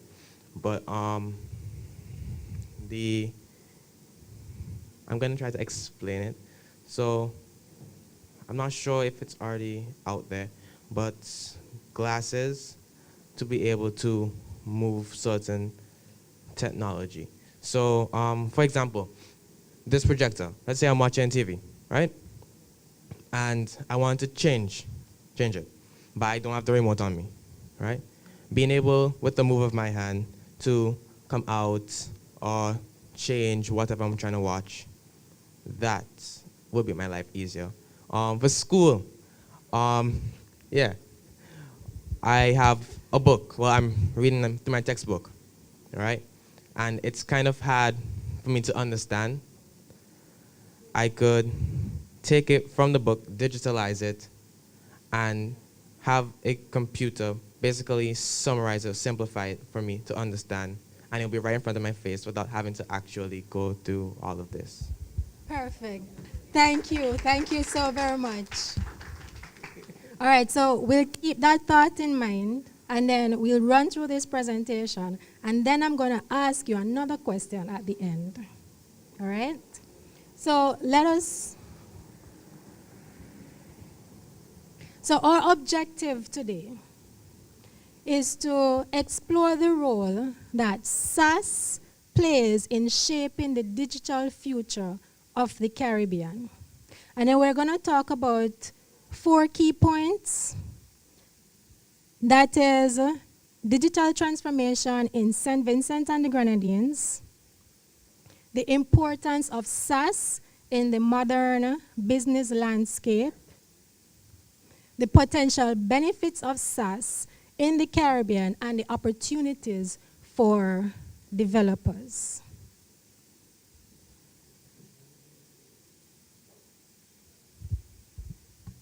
What is SAS? It is not new, but there's a lot of talk about it right now. Because a lot of persons are now, a lot of businesses, in your personal life, government agencies are moving now towards this thing that is not new, but it's getting a lot of new attention, called SAS. And SAS is basically a cloud computing model where your software applications are stored and delivered via the internet. So instead of downloading something on your computer or your laptop, you'll access it through a web browser. You understand? Okay. Now, when we talk about SAS, one of the important things about SAS that differentiates it from a traditional software is that you will not need to install it. You do not need to download the software. You do not need to install it on a hardware. Right? So that eliminates the need for that physical infrastructure as a startup company, as a young coder, or as a business. The software is hosted and maintained by a third-party provider, and users, this is very important, users normally pay a subscription fee. So that's one of the ways you can capitalize on SAS.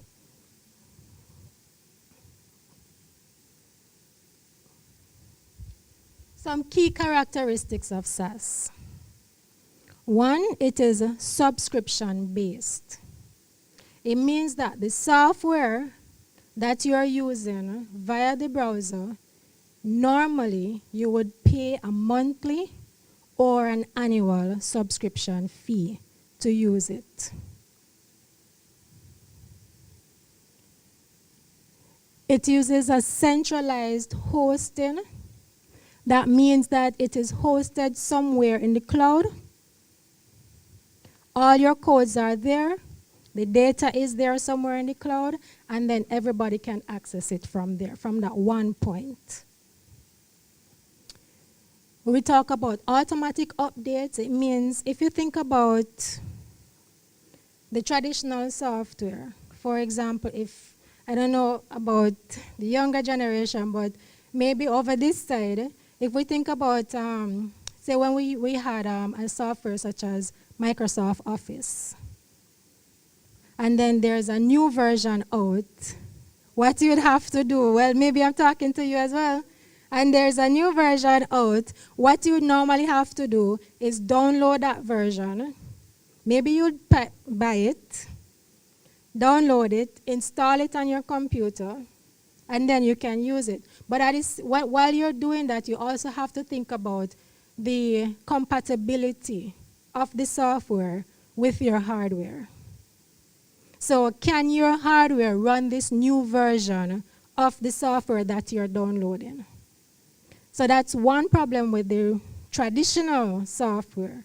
But when it comes to SaaS, the updates are automatic because you're accessing it through your browser.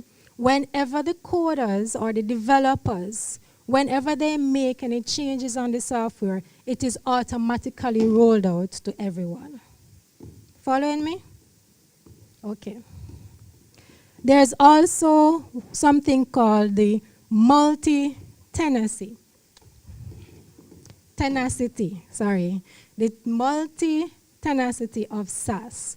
What this means is that you can simply create one code, one piece of software, and everybody can access it. So that eliminates the need for versions, so different versions, version 1, version 1.2, and then different persons would be running different versions of your software. You serve multiple customers on the one shared infrastructure,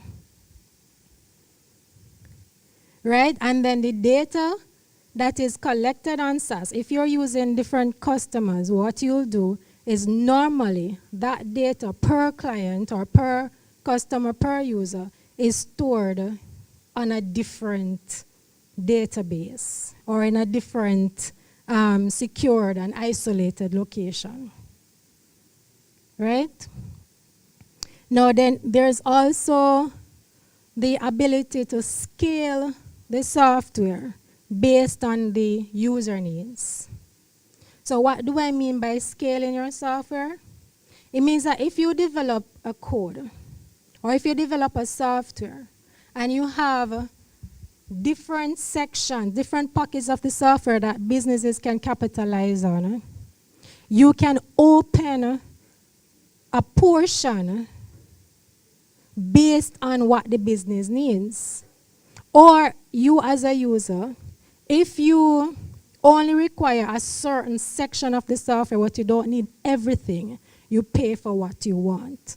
So you can scale it up, you can increase your services, or you can also scale it down, depending on your needs. And then there is the accessibility. 5 minutes. Okay, so wrapping this up. Accessibility means that you can access the software from anywhere in the world, basically, and you're also able to access your software using different devices, such as your tablet versus your phone versus your laptop, etc. Now, quickly running through the examples of SaaS, we have software as a service, Microsoft 365, which you should be familiar with. That includes Teams that we were using regularly. There's also Google Suite, Netflix, Moodle, Zoom, etc. And I'm just gonna skip this section here, skip over this section quickly. The SaaS versus SAP. Now, SaaS is software as a service, so we can imagine that SAP is software as a product. And the software as a product is what we would refer to as the traditional way of delivering software versus the way that we're moving towards now, right? And so let's just skip some slides. All right, so I'm just gonna skip some slides. I'm gonna talk about how SAS is transforming St. Vincent and the Grenadines, and where there's a lot of talk about the digital transformation project. There is also something that you will be using very soon, which is the online application system to access the community college. And of recently, there's a lot of integration into the classrooms of SAS applications where, for example, Zoom, right? Now, opportunities for providers. So this is where we come in as developers. So what are our opportunities to SAS? We can capitalize on the local market, creating local solutions for the Caribbean region. Right? There is also promoting digital inclusion and also the possibility of partnership. Partnership meaning we talk about collaboration with business entities and also the government. Now, this section here is important. I'm going to condense it as quickly as I can. When we talk about when we're developing our SAS applications, we have to ensure that our applications are universal acceptance ready. What does this mean? I think Nicholas would have touched on a little bit of that. Universal acceptance simply means that when you develop your application, you need to ensure that when you put it out there, persons that don't use English language, persons that don't use the alphabet and numbers, for example, in Taiwan or in Israel, they can also use your application. So you need to basically ensure that your application is capable of covering a wide and diverse audience, and that is how you expand your business. So I'm going to skip through some stuff there. Now, one of the things that I want to touch on quickly as well, okay, is the Developers Forum that you can capitalize on as young developers. This is where you can come and learn, ask your questions about SAS, universal acceptance, or anything like that related to coding if you're interested in that sort of stuff. And unfortunately, I'm sorry, we cannot go back to that question. I am all out of time, but thank you very much for listening.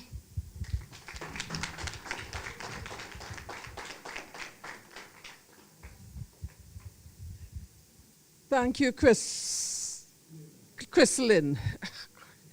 Had a senior moment there.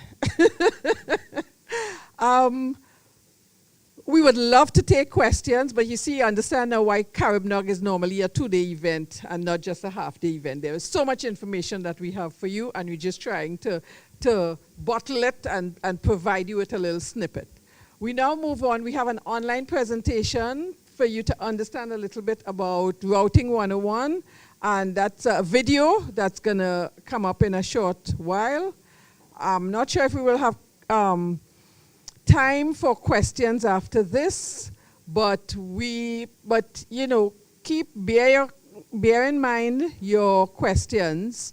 We do have a mailing list, and I'm sure that the presentations are going to be posted, and the information from the presenters will also be available so that you can liaise with all of us.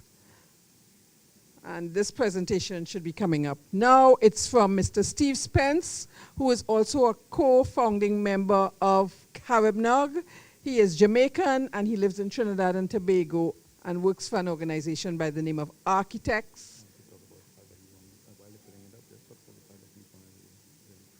Yes, just as we had Nico here in person, who is a strong engineer and can talk to us about DNSSEC, we have our very own Steve Spence, who is one of the premier engineers in the Caribbean and has actually worked on projects in Russia engineering projects. So we do have our own experts in the Caribbean. So we're ready to hear Steve now.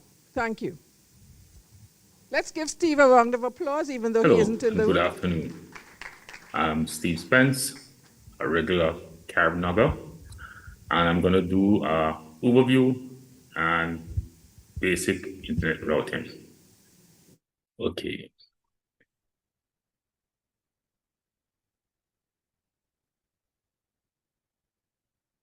Okay.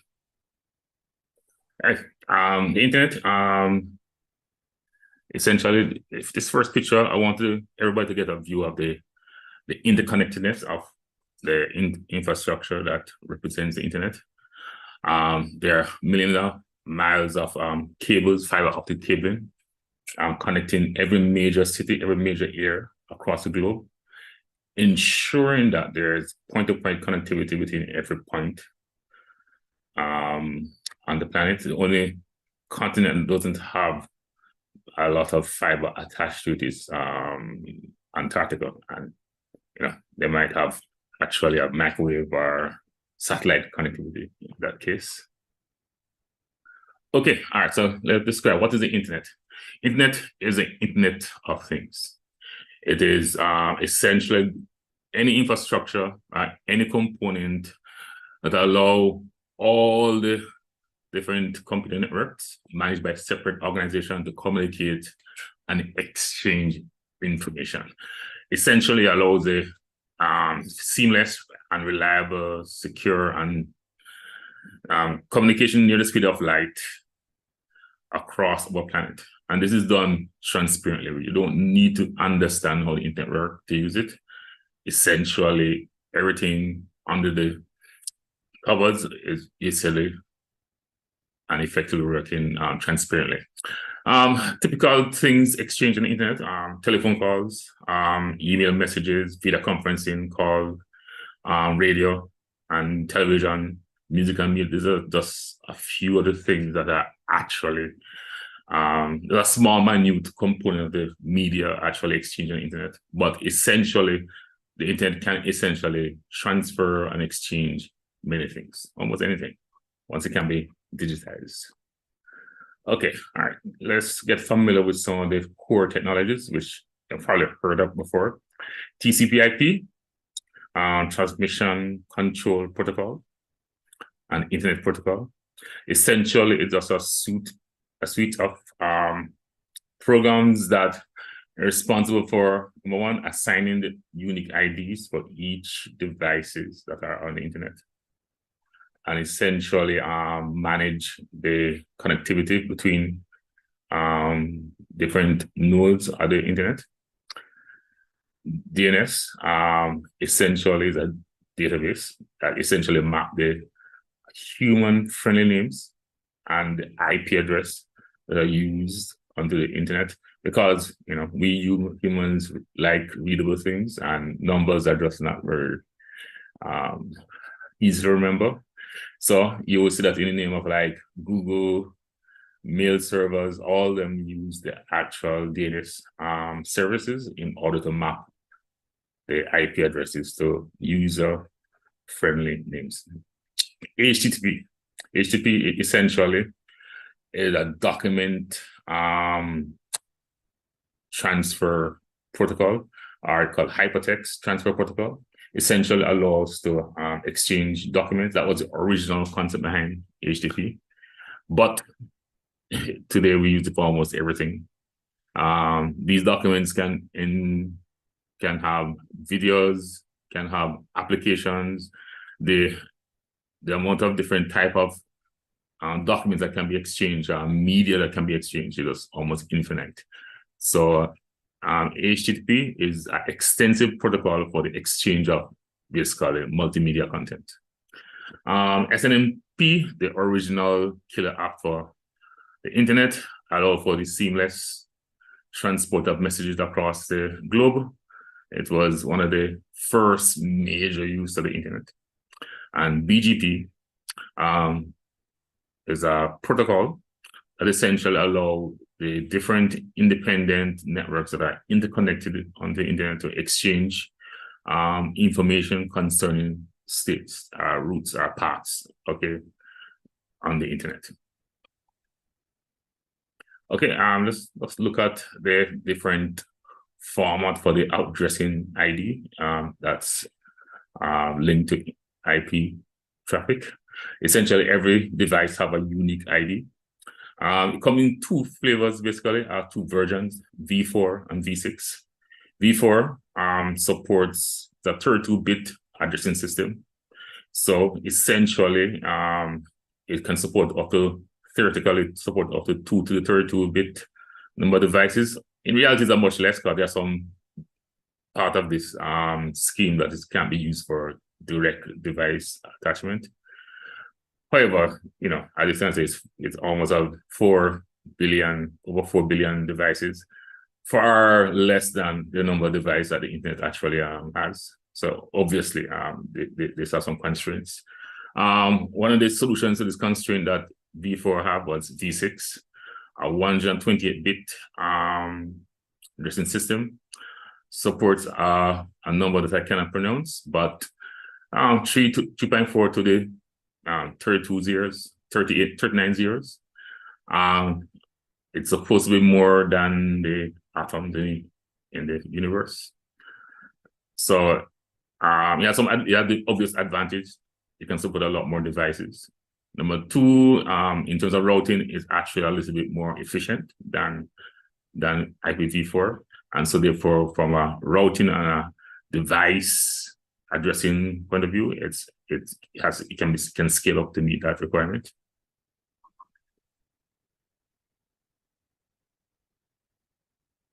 Okay, let's get a look at it. Generally, IPv4 is generally represented in a decimal notation, a dot decimal notation. Essentially, it's again, it's really for human beings who are more prone to like decimal.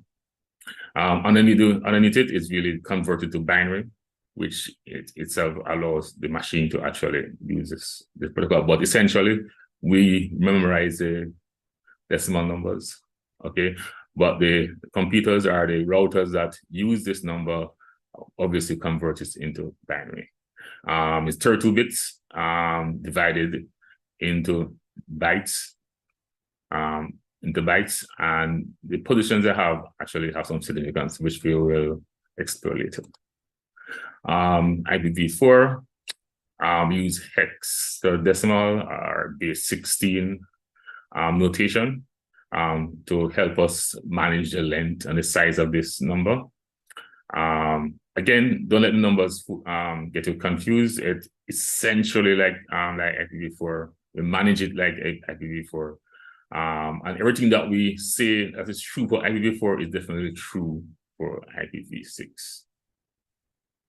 Typical LAN configuration, servers, client machines hooked up to a router, ISP router, which then connects to the overall internet.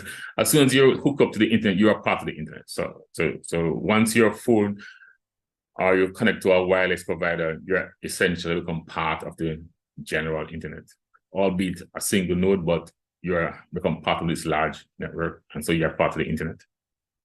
So as a reference, this is just for reference to give an idea of how routing works. We're using a typical 4 router configuration just for ease of use, so we can understand how routing works and how routers are configured. A couple of machines, 4 routers, and we are going to just explore how routing works in this configuration. Typically, if a device want to require the use of IP stack, essentially, for example, if you're going to a website, IP essentially assign the source IP address of the device, the destination, the address of the device, a header. Also, it breaks up the data requests as well, if necessary, and apply a header to it.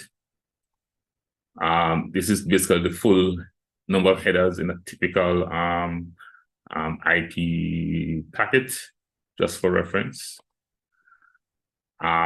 Essentially, each device are configured with this an IP address, a subnet mask, and a default gateway. These are the components that define a fully routable IP device. You'll find that in an IP address, there's a network ID and there's a client ID. It's kind of segmented that way. So we want to connect to a remote site. Essentially, the protocol adds a source IP address, a source destination IP address, and then send the packet to a default gateway. The default gateway essentially is a router or an interface on a router that then now the router is now responsible for actually finding where the destination is or sending the packet to another router that may have a better idea of where the device is. Okay, this again telling the breakdown of the packets. And this is where we understand how Subnet determine the difference between the network ID and the client ID. As you realize, the 255, when translated into binary, is ones. Where there are ones, that define the actual network ID portion of the packet, and where there's zeros, that section is a client ID section of the addressing system. Okay. So what is routing? Routing is a process of making a decision as to the best path and the best way to find a device on the internet. That's essentially what routing is. Usually it's supposed to involve looking up a table, like an Excel spreadsheet, essentially. A table that actually have a mapping of network ID, interface through which it was learned, and the address of the nearest hop, nearest interface of a router that knows where the device is or knows where to get to another device that knows where it is, okay? And this internal representation is called the routing table. That's it, that's a nutshell. Using this table, the router is able to make decisions based on the content and the different values in the routing table. A router can be a general purpose device, like a straight up computer, or a dedicated appliance. In most cases on the internet, there are dedicated appliances. So almost all operating system, modern operating system can be configured to be a router. And so you'll find routers that are based on Linux that are very sophisticated and has all the full feature of an appliance as well. As well, if you have very limited routing needs, a Windows server can actually serve as a router. Requirements: each router in an interconnect needs to have the information needed to make the decisions. Each router are independent entities. They don't really need to function. They don't really need other routers to function. They just need other routers to tell them the right information. That's all they need. Once they have the right information, they make a decision based on the information they currently have. So the first step they're doing is to get the most up-to-date information about the topology of the network, and this is now used to actually create or generate a routing table. The sequence is normally very straightforward. Of course, the interfaces that are directly or physically connected to the router are immediately used to populate the first section of the routing tables. Also, statically created entries are entered normally by the administrators, and then additional routes learned from other routers, which are advertising their routes through dynamic routing protocols. Okay, so this is an example of a routing table. You see one field has the interface through which the network they're connected to, or it was learned from. The subnet mask to help to determine what section of the IP address is a network ID and what section is a client ID. And the next router that can possibly deliver the packet to its final destination. Okay, so if we quickly look at our reference diagram here, just for a little bit. You see, in R1 routing table has this network address. So of course it has this as its first entry. On the E1 side, there's another IP address. Okay, and its next hop neighbor, which is in R2, has the IP address 204.79.179.201. So let's look back at this. You will notice that this is the address of the network ID that's connected directly to it. So that's making an entry, and that's the IP address of the actual network. E2, these are actually network addresses, ID that can be discovered or found on the R2 router. So therefore, this router will send, anytime it receives a destination IP with these network IDs, it will send it to the R2 router. Okay, R1, R2. Yeah, it should actually be one here, but right there and upstream. You will also, okay, so let's look at R2, because R2 is infinitely more interesting in terms of routing table, because this router just sends everything to this router. And this router has two connections, one that goes to the BBC website, per se, and one goes to Netflix website. So to get access to these websites, to these resources, the clients on this office network need to go through R2. So R2 actually has a very good connectivity to multiple websites. So this routing table sends most of the connectivity to this R2 website. So therefore, observe. So just observing that you can notice that R2, yes, R2 has multiple entries that describe different network. This is the office, this is the BBC, this is the Netflix, and it sends it to the next hop router available to get to those things. Okay, you know, this has an entry right here, which has 000, 000, 000. 000 traditionally means wildcard. If nothing of the destination IP address is found in the previous entries, this is a kind of catch-all that catches this packet and sends it to the next hop that may actually have a more complete routing table. Okay, so it's called a default route for that case. And so it's R3, R4, and you know, these showing the different paths that a packet might take in order to get to this, because you know, it can go through here, that sort of thing.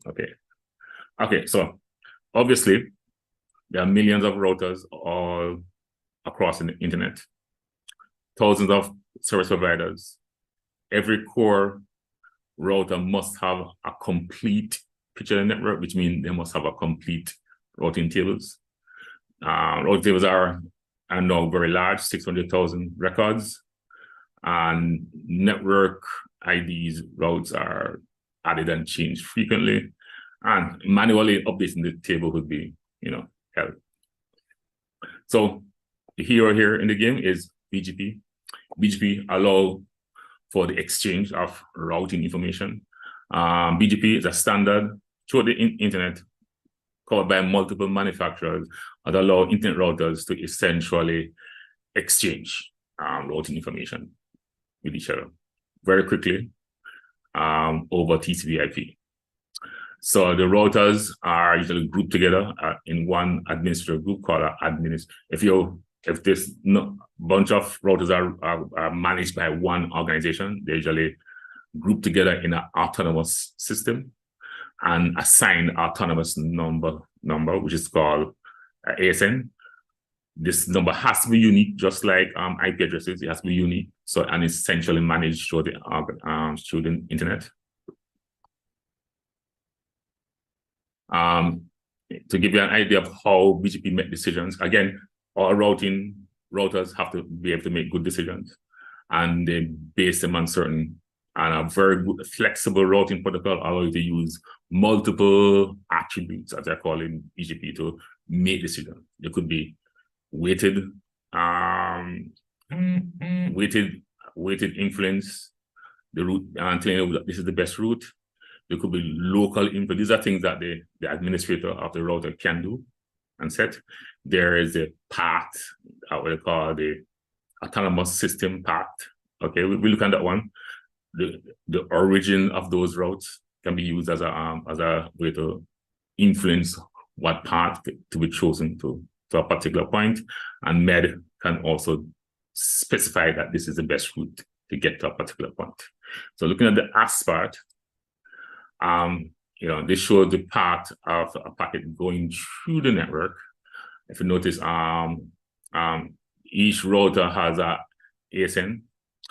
In this case, what is tracked by the BGP routing protocol is the number of ASN that the route advertisement had to pass through. As the packets traverse the routers, the ASN number is added to the actual advertisement part. So the BGP router will make a decision based on how long the path is. Okay, so you see in this case, the path is AS800, AS100, AS500. AS1 is a much shorter path because the routers are actually grouped together in fewer ASN numbers. AS800 is AS800 and AS1000. In that scenario, the path, this would be the shortest path based on the ASN numbers. Okay, summarizing, internet facilitates many services. It does it very efficiently, very reliable because of TCP/IP and BGP. The reliability is a product of the orchestration of many different technologies. Routing being one of the core critical functions that must work properly and independently, so that different parts of the network can be coordinated with each other in order to work very well together. Okay, so this is routing one-on-one. Thank you very much, and have a good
itself plan to give.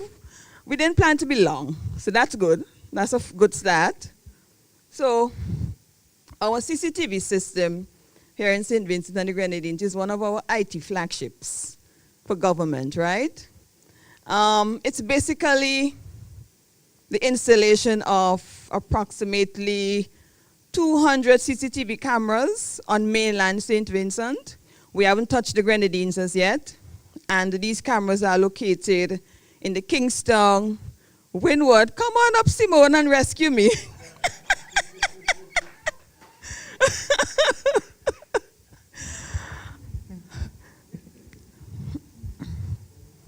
Right, so the cameras are located in the Kingstown area, Leeward and Windward areas, and as I said, on mainland.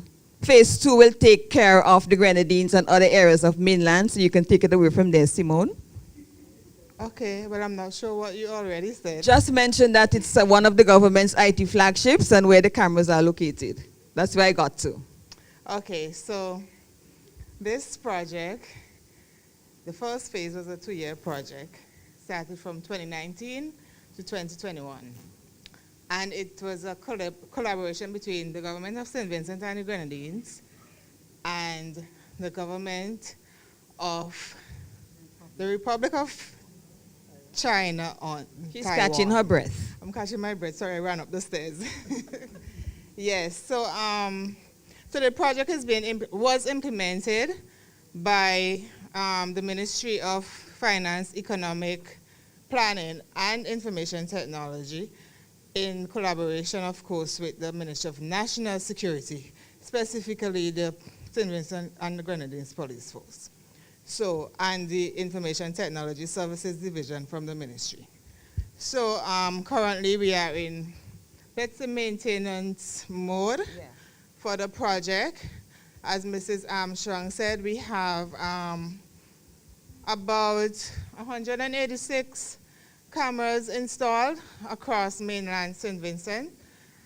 And the next phase of the project, which is phase 2, will be coming on stream very soon, later down in the year, where we would be expanding, putting more cameras into different locations on the mainland, but we'll be expanding the project to some of the Grenadine islands.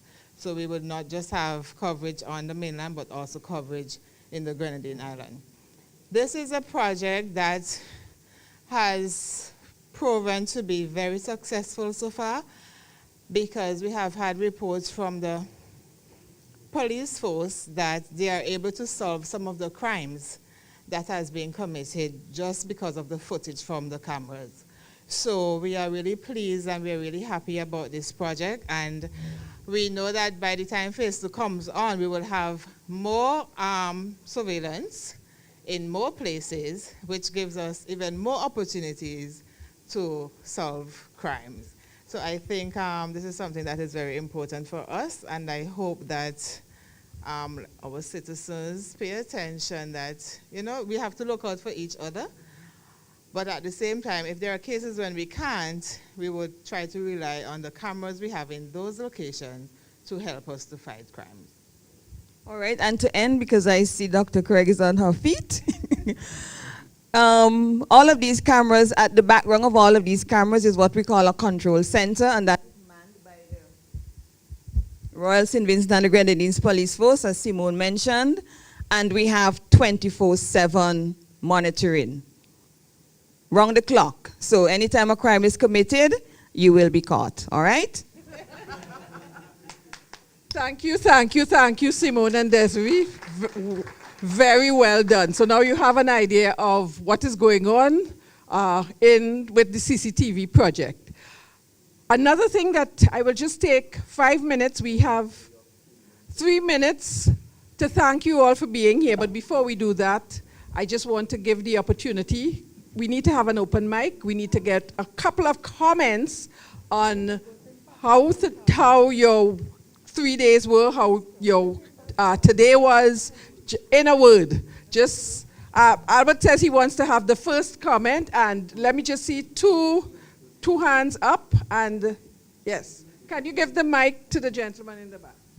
Thank you, Claire. It was really fantastic coming to St. Vincent, and I think we've met our objectives based on the participation that we've seen and the interaction that we've had with all of you, and most importantly, the relationships that we have developed and made during this visit. So when we continue talking afterwards, we have eyeballed the persons that we are speaking to. You know, we've had a glass of juice with them, and we are able to develop further. For Simone and the presentation we just had, there's an opportunity for collaboration. I just came from a Canto meeting in Miami, and CCTV was one of the areas where they looked at the application of artificial intelligence.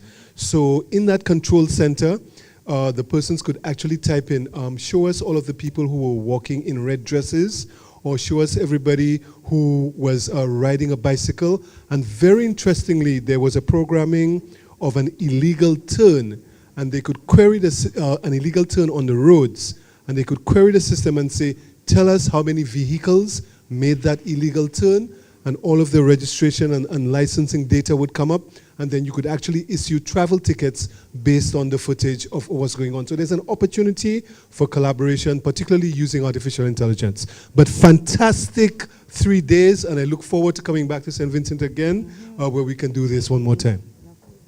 Thank you, Albert. Thank you all for being here. Caribnog is quite pleased to have had the opportunity to be here for the 3 days and to participate.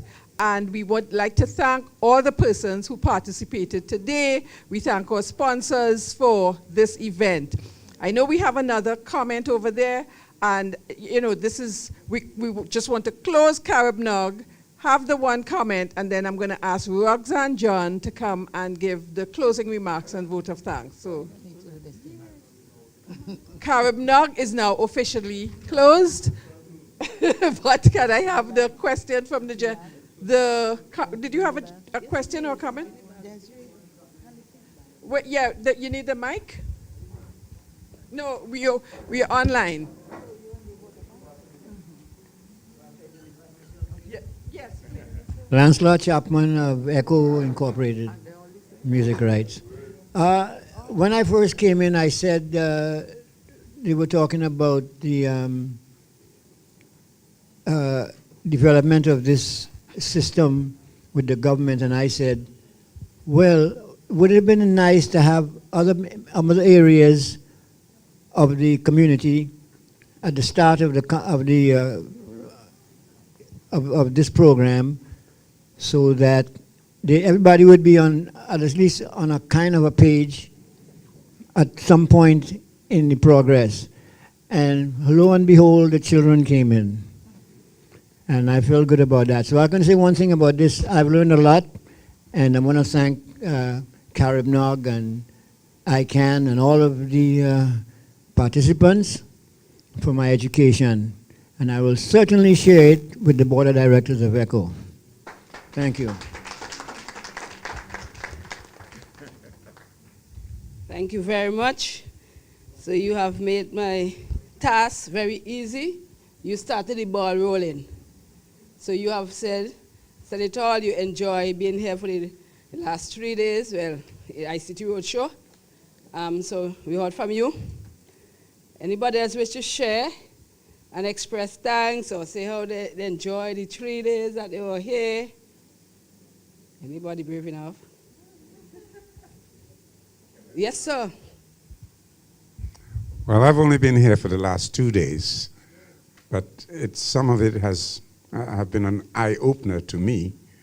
It was a little more than I expected, but I think I've learned something. And I'm going to be better for it. I'm going to be contacting my closer sources who are in the IT business. And so I learned some new, should I call them words or synonyms? All those jargon that we've been hearing about, so I'm going to speak like I know what I'm talking about. But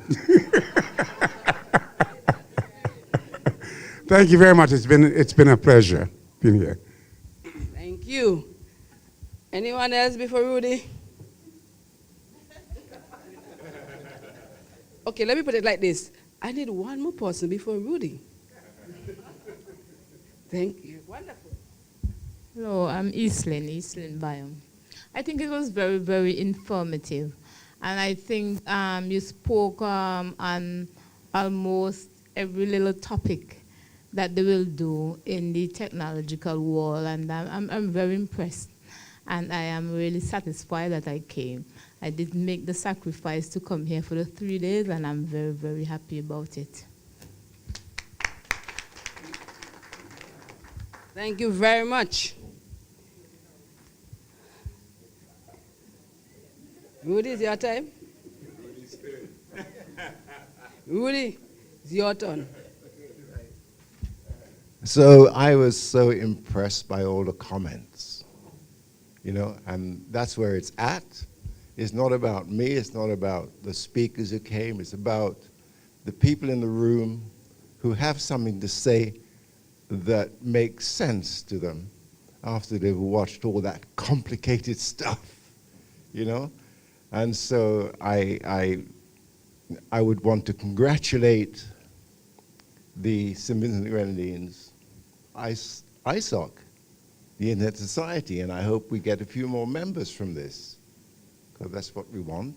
And we also want members from all areas of the community, be you in health, be you in banking, be you in whatever it is. ICT is part of you. But one of the things I always say at every single roadshow I've been to, in one shape or the other, is that I hope the next one will have, should we say, an exhibition of regional providers, you know? And that would be nice because, you know, we'll get more and more people to come in. So I'm not saying any more than that. Oh, but also I want to thank in particular Albert for being here. And I also want to, no, I'm saying that because we met in 2007, and we were also together, we met Beville as well, and Rodrigo, who was here earlier. We were all in the same group back in 2007. So everything takes time. Thank you. Thank you, Rudy. We have a little token from ISOC for those who participate except Rudy. We ain't giving Rudy nothing. We just thank him, and that's good enough for Rudy. But those who participated, give me a name again. Foster Burke. Mr. Foster Burke. Eastlyn Biome. Eastlyn Biome, and could you stand? We give a little token. We encourage you. The chapter is open. You can join our chapter as well. Somebody has some tokens? Yeah, wonderful. You see when you're brave? Pitt, you see if you're brave? You get a token from us. You'll be rewarded for being brave, you know, man. Thank you very much. Thank you. Since we're talking about ads, may I also mention that I operate a small guest house in Pembroke known as Berkasa Bed and Breakfast and Spa. Please don't forget to look this up on the internet. All right.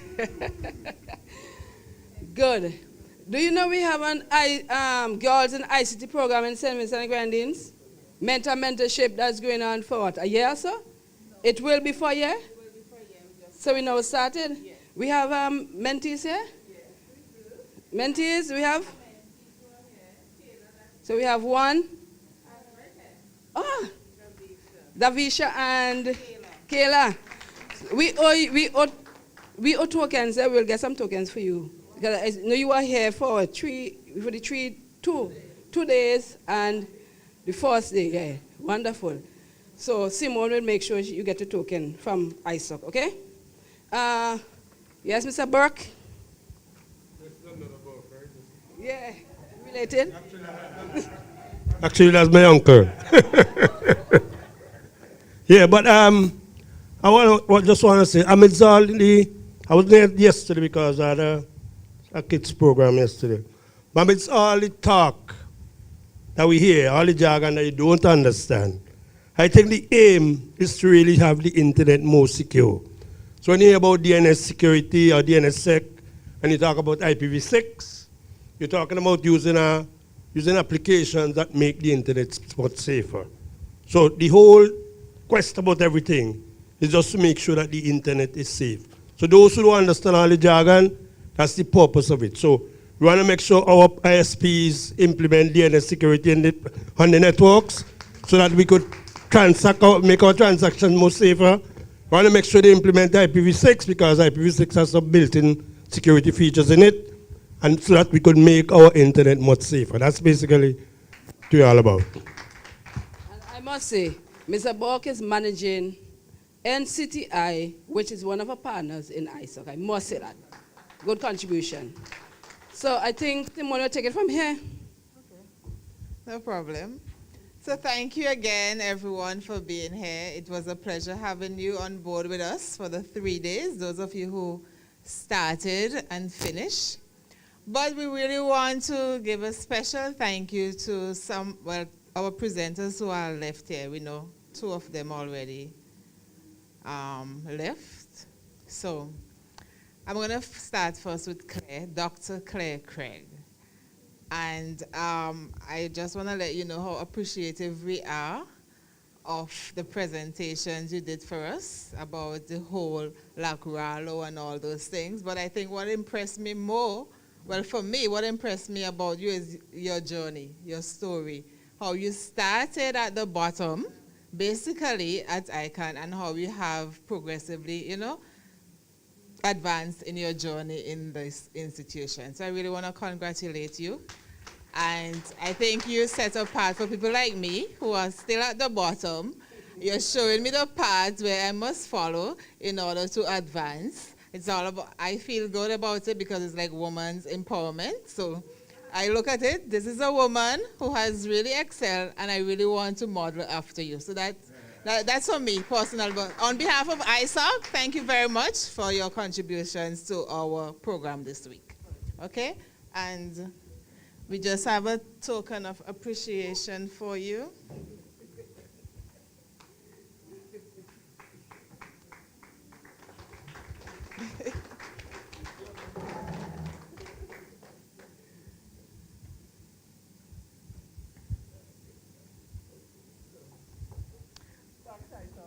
The next person I want to thank is Bevel Wooding.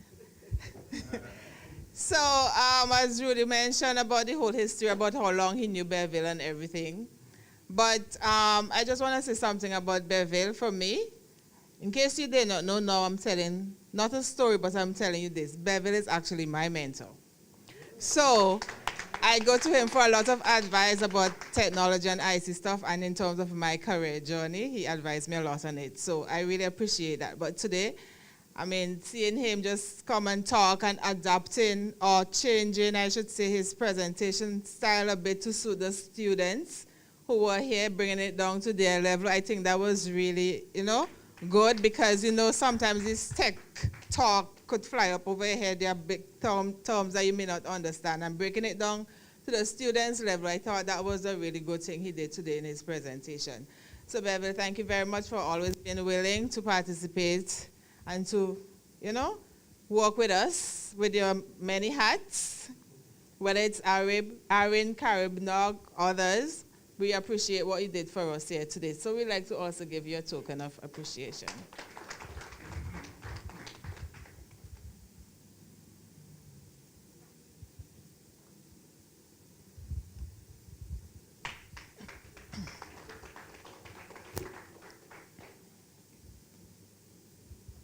Thank you. So, and then we have my friend here, Albert Daniels. When Albert asked us, to collaborate with this whole program, originally the idea was really to have a separate program for ICANN.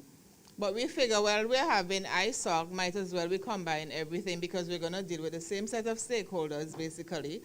And, you have to try to maximize your time because everybody's working and so forth.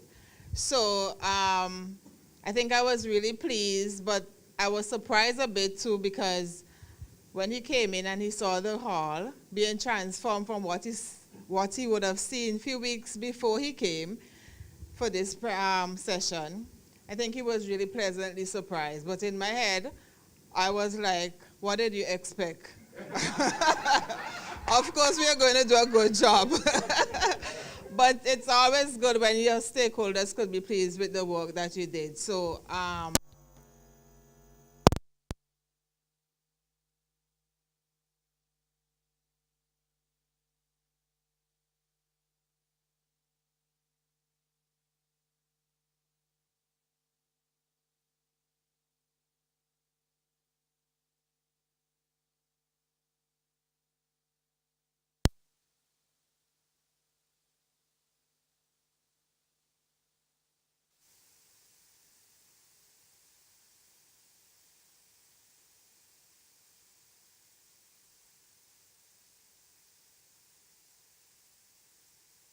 Vincent.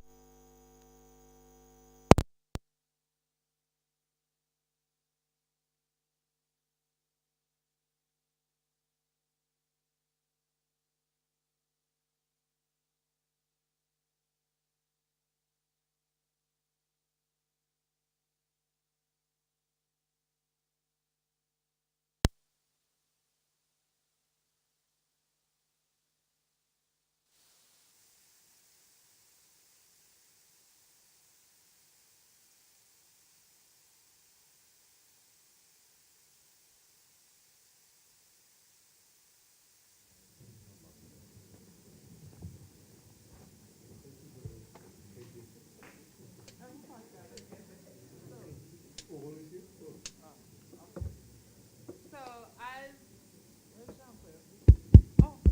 Jean-Paul comes to give us the official vote of thanks, I'd just like to thank you everyone again.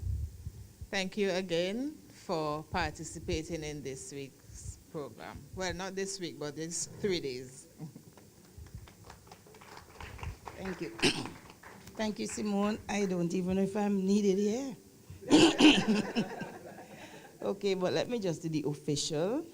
And as the chairperson of the events committee of SVG ISOC chapter, and on behalf of the chapter, I'd like to extend our sincere thanks to everyone who made this 3 days event the success it has been. I think I can say that for everyone. So thank you to our moderator, Dr. Craig Clare, for your excellent job in keeping the program on track throughout the morning. You had it on time. It's the others that, you know. To Mr. Bevel Wooden for your ideas on local solutions for global problems, delivered in such a simple way that the students understood and were able to relate. To Nicholas Antonino for sharing his wealth of knowledge on DNSSCC. We were well informed. To Steve Spence for your insightful presentation on Carib Nog. To our own Chrislyn Goodborn Harry for your session with the young people. It was good. And those are our budding coders, and we do thank you for that. And to all our hardworking members of the ISOC Events Committee and the ISOC Executive, we collaborated, we worked hard, and I think it paid off. I say thank you all. And to all attendees today, and we thank you to Shannon for his presentation and his update on ISOC, Alessandro on LACNIC, and Bevel on ARIN. We say thanks for all the information. You know, we would not have been that updated had you not given your presentation. And finally, to our sponsors for the generous support for this event, and this include ICON, IGF, ARIN, CaribNog, ITSD for their technical support, ITFX, their support and live streaming, Flow Business for the tea breaks, NTRC, who sponsored the venue, Digicel Business for the live streaming, ECAPS, technical support, ISOC, SVG, technical, well, we were the secretariat, ITSD, I think I said that already, Pascal John for his photography, we thank you. And we thank you for your contributions and your commitment to making the internet a more accessible and equitably resourced. We all appreciate all of your efforts. Thank you again for joining us. Those who only joined us today, those who did the 3 days, we thank you. And most of all, we give God thanks for being with us and helping us too. Have a great day. Thank you.